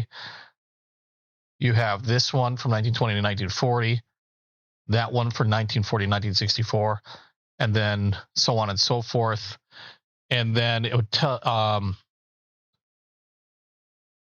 you how you would count the dots, because sometimes that did change as time went on.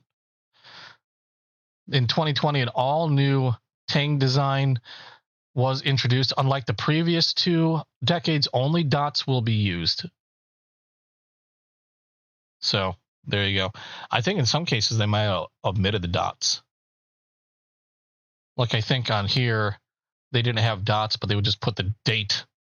They would just stamp the date on it with that Tang stamp. So it did vary when it came to dating these knives, but these little cards are actually kind of handy. Anatomy of a case knife, stuff like that. I wasn't kidding. I have a bunch of these. I kept getting so many of them. That's close to your birthday. 436. Wait, hold on. What? 4367? What? What is a 4367? 4 is a smooth synthetic, 3 bladed, and whatever a 67 was. I don't know what a 67 would be.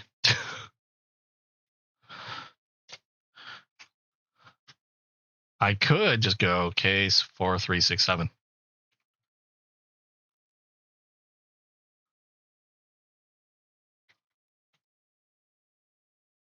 Case knife with sheath. That would be... I have no idea.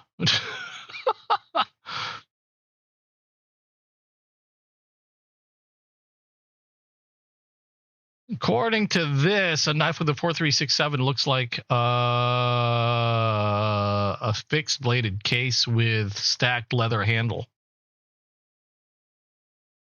which doesn't make sense. Unless that was a model number. No, I don't know. Oh, wait. No, I think that might have been auction number. Okay, so that's that's throwing me off. I was like, that doesn't sound right at all. You'd like a birthday knife? Like I got one. That one was my birth year. Trying to find one born on the same month and day has been harder. I haven't found one yet. And I have a few people actually keeping it, like Chasing Blades. I have them. They're keeping an eye out for me, looking to see if they can find one. They always check dates. And if they see one that's August 5th, that's my birthday, they've been asked to hang on to it until I can get a hold of it. I lucked out on just finding my birth year. In fact, if I remember correctly, that knife that was that has my birth year on it, that was from Chasing Blades, or Mike. Mike is one of the two brothers that run Chasing Blades. I think it was from his personal collection, and he ended up selling it to me. But trying to find one with actual month and day, a little bit more difficult. I've been having trouble finding anything with a month and day. Mike dropped. How you doing? Welcome to the stream. I know we kind of segued everywhere. Any questions? Anything you'd like to learn or teach me about? Heck, this is where I learn also. I don't know if I'm gonna do. I know one of the most popular things people like to see is when I torch or customize a knife. I don't know when I'm gonna do another customization. This one was something that I customized as well. This was a gray bone that I torched to add some color to it. Normally they're all gray, no brown to them. I just like customizing these. I don't know when I'm gonna do another customization. Because I've customized pretty much everything that I've kind of wanted to customize, like the bright green jig, bright green gator jig bones, these grays. This is the bright green gator jig, by the way. The Mediterranean blue bone that I did, which I thought looked really cool. Excuse me. I've kind of customized all the ones that I've wanted to. But so I don't have my eyes set on burning another one yet. Aside from, there is one that I'd love to get my hands on, except as far as I know, they're not out yet. I know Case is supposed to be coming out with a persimmon gator jig bone, which is basically an orange version of the same jigging. Jigging is the texture that they kind of like carve out on the bone. This texture here is called a gator jig. This one is called a peach seed jig. You can see the texture is much different. In fact, this is a pocket worn peach seed jig, because not only is it jigged this way, but it's kind of smoothed out as if it's been worn in a pocket a lot. But they're supposed to come out with a persimmon version similar to this. So the jigging is going to be the same, except it's going to be orange in color. And that is actually my next target. They're just not out yet. I don't know when they're coming out. I think September. I can't recall. I'm trying to find I have a Tequila Sunrise somewhere. There. So it's going to be similar in color to this. This is a Tequila Sunrise. I think it's a more even orange though, the persimmons. And again, it's going to have that type of texture on it. Once those come in, I want to get a few of those, because I definitely want to toast those. I want to see how those look, because I've toasted a Tequila Sunrise before, and I thought that came out really neat. Here it is. This is a Tequila Sunrise. Again, let me pull that other one out again. So this is roughly how it would have looked originally. This one's untouched, untoasted. This one's a sow belly. Except I ran a torch on it, and there you go. You can see I toasted the edges, the ridges, got a nice burn on them. I call this like a tequila sunset or autumn bone, because that's what it looks like to me. I think this came out really well. I'd love to do another orange one like this, only with this same texture. So I'm waiting for those. Hopefully soon. I don't know when, but hopefully soon.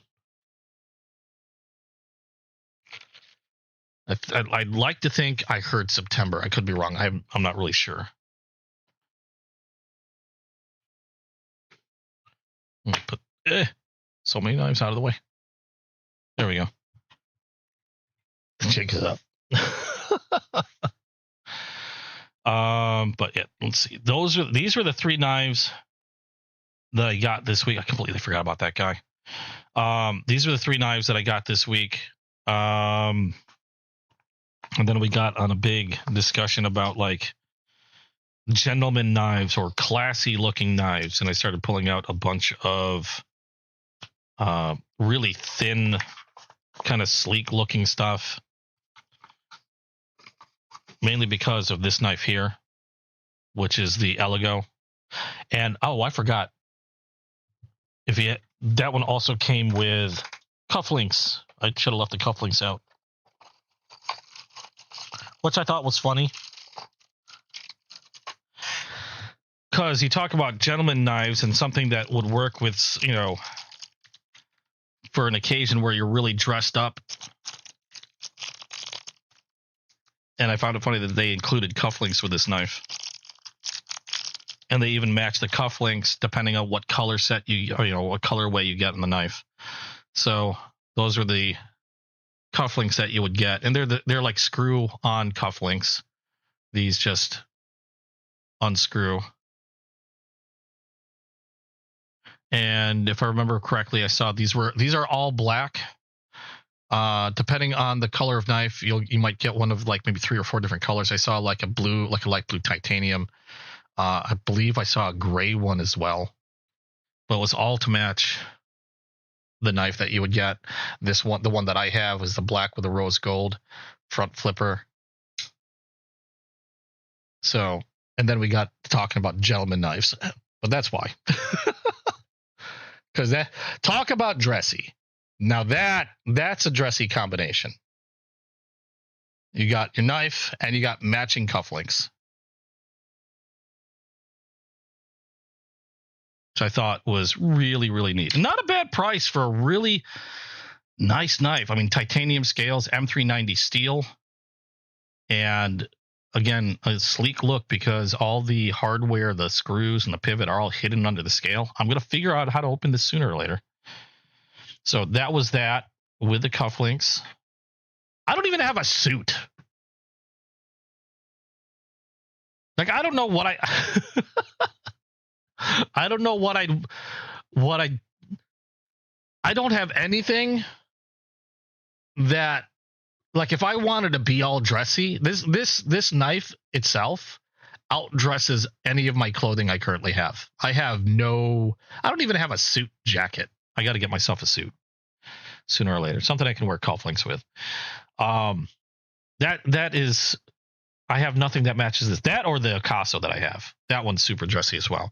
The jumbo or the big boy trapper from Queen USA, and then that guy right there, the Case Mediterranean Blue. But yeah, we got into talking about really classy. Now, where's that Picasso go? I put it away. Like, these two gentleman knives out classy anything that I could wear. I could not match this with anything in my wardrobe.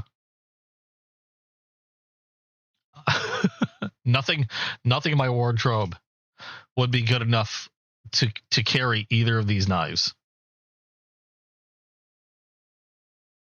Like, I almost feel like I have to have an Italian suit for this one. And maybe a Lamborghini. Which I don't think I'm going to get anytime soon. Not unless I win the lottery. I got to play the lottery. I definitely got to play the lottery. I haven't played enough. Not this year, anyway. But I know we're getting close to when I normally... This has still ended up going towards 6 o'clock, so I'm fine with that. Let me know. Any questions on anything that you saw there earlier? Anything you just like to chat about? Let me know, because we are now approaching... we're now approaching 6 o'clock, which is generally about where I would end my stream. And I just realized that this little bag that I keep my Picasso in is ends are about to fray. I've got to go and melt those somehow. I have a lighter somewhere. There it is.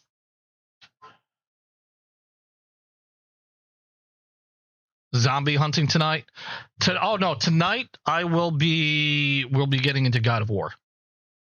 Don't worry about the suit. The knife will carry me through. Wear my dirty white inside shirt, some flip flops and shorts, and Whip out that Akaso or whip out the Remet. And when they see the knife and go, holy crap, it's like, that's why I'm dressed like I am now, because I can't afford real clothing. It all went to the pocket knife. I'm just melting these so they don't come apart. There we go.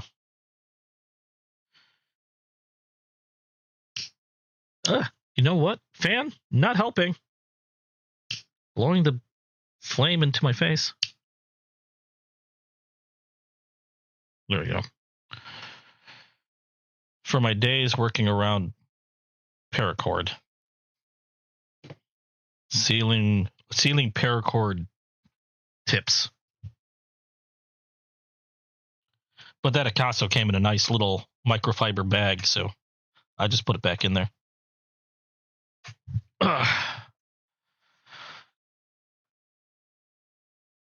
Okay.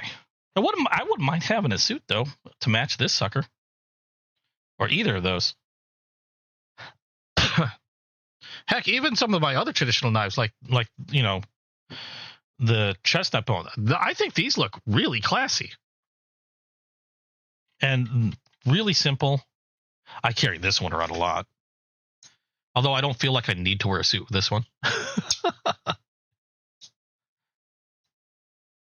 And if you haven't guessed yet, I like to collect trappers. Trappers are some of my favorite ones to collect. Trappers, sow bellies, Sodbuster Juniors. I used to collect a lot of doctor knives or baby docs, but they've gone the way of the vault, so they're a little harder to get. But when it comes to traditional knives, trappers, sow bellies, and when I say trappers, trappers of all different sizes. Trappers, mini trappers, tiny trappers, big boy trappers. Sow bellies are favorites of mine to collect. Muskrats. If you're wanting to know what a muskrat is, this is a green apple muskrat. They have two blades of the same type on either side. And they're also unique because they're the only ones that don't actually have a part number. They're just simply muskrat, where everything else has a number associated with it. I don't know why Case did that. I forgot the reasoning. But they called it a muskrat and that just stuck. That was it. They don't have a muskrat number. It's just muskrat. Those are another one I like to collect. And Sodbuster Juniors, which are like that orange one I showed you, single-bladed. My new favorite ones to collect from Case were the ones that they came out this year, were the axe handles. I just really love the axe handles. You get a half stop with them. They're kind of like a upgraded Sodbuster Junior, with a clip point blade. I just think they're really nice. I've gotten a few of these now. And some of them were limited. And this is, again, I'm trying to stray away from limited stuff. The knife makes the man. I will keep that in mind. This is another reason why I'm trying to stray away from limited stuff, because I ended up picking up some limited, hard to get now axe handles, and they don't go anywhere. And even though I'd love to carry them around, I'm horrified something's going to happen with them. Like, I got a peanut butter and jelly axe handle. When it dropped, I got lucky. Those things sold out on SMKW's website. They sold out in under a minute and a half. The peanut butter and jellies, and the Sea Dragon, which is another SMKW exclusive, sold out in under 2 minutes. And when those peanut butter and jellies and the axe and when the peanut butter jellies and the Sea Dragon axe handles went on auction, when I got them when they dropped, they cost me, I'm just going to say, about $90 or $100. That was their regular retail cost. When people started selling them on Whatnot through auctions, because you couldn't get them any longer because they sold out so fast, SMKW started one at like $1. Started the auction at $1, and I think it hit upwards of like over $300 on auction. So I don't carry it with me because there's no way I'd be able to replace it. And that's why I'm trying to stray away from buying like limited editions and one-offs. I still like them. It's hard not to because you kind of just want one. But, when you get something like that and then now you're scared to use it. I mean, it's, again, like I was saying before earlier today, it's become a conversation piece in my collection and right now it's sitting in this box because I don't have a display for it, but they're both sitting in in their respective boxes until I can get a display, and then they'll end up in the display as a conversation piece and probably never ever get used. So, and I like to carry my stuff around, so I'm trying not to do that anymore. I'm trying to get stuff that I know I won't have a problem throwing in my pocket and using. But at least my friends and family, at some point in the very, very, very, very, very far future, will have a conversation piece themselves. In the very far future. Anyway, we're reaching about 10 minutes left. So I think, unless anybody has any questions or anything like that, I think this is pretty much where we're going to leave it for today. I just have fun talking about this. Again, I know things have slowed down on the channel because money's been a little tight. And like I said, there's uncertainties that have been happening that I'm trying to stay prepared for. And so I've had to slow down with a lot of my stuff, and I haven't acquired nearly as much as I used to. But I do want to keep this channel going, so I'll continue to hold these lives, even if it's just to chat with you guys, have fun talking about knives in general, or, about the hobby of collecting pocket knives, and sharing any information or any news that I have, learning from you guys. I just want to keep it alive because it's fun to do. I've enjoyed this hobby for many, many years. I plan on enjoying it for many, many more years. And as long as I'm enjoying it, I love meeting people like you guys in chat. I love talking about this stuff because it's really hard in my situation with not really being able to get out and do like meets and stuff like that. Where a majority of my social interaction comes from these lives. So I'm very, very appreciative of all the support, appreciative of everybody that comes by to visit and chat with me on this stuff. Thank you from the bottom of my heart. It's been super fun to do. And I will continue to do this regardless of whether I get any new knives for the week or if it's a slow week or not, barring, any other technical issues I might have. So hope you guys had fun watching. And if you haven't yet, hit like, hit that subscribe button, and then also hit that notification bell so that way when I do drop a new video. I got to make a video on this guy here and this one. But when I do drop a new video, you guys get notified of it. And also when I do another live, you get notified that as well. So thank you guys again for all the chat and sharing stuff with me. And I can't wait to see some of those pictures. Oh man, I really would love to see those pictures. 5 years. Well, not this channel, but yeah, I have a video game channel that I've been doing for 5 years. This one is just nearing. Are we nearing about a year now? This one itself has just been nearing about a year. So I've been doing this channel for almost a year. That's crazy. Blows my. What am I doing with myself? I've been doing this one for almost a year. So I'm enjoy this and made think of that old knife. Get some pictures real soon. Thank you, Terry. Ground Fog, how you doing? So yeah, I'm gonna go ahead and end it here. I don't know. I always try to see if there's anybody that's still streaming, like knife streamers. But I know I kind of go on a weird, like in a weird time. And I know there's a schedule out there of live streamers, but I never find them because I'd love to raid into somebody who is up and running. I want to see if there's anybody currently live, because if there's somebody I can raid, I will raid them. I don't know if like Neves, for example, or let me see. I know we raided somebody last week. Ron Crow. Ron Crow's got some knife unboxings, got some knife talk. Let's go ahead and raid Ron Crow. I'm going to go ahead and set the stream up. So if you would do me a favor and just stick around for a little bit while I get this set up, we're going to raid another knife stream. Ron Crow is currently holding his own stream. I think we hit him last week. He's like the one of the only few that streams around the same time I do. Let's see here. Live. Click this. And I gotta make this easier. Where is Ron? There's Ron Crow. Let's go raid Ron Crow. Thanks again, guys. You have been absolutely awesome. Hope to see you guys in the next video. Stay safe. Stay sharp. I just thought of that now. And stick around for the raid. I'm just going to end the video here. You guys have a good one.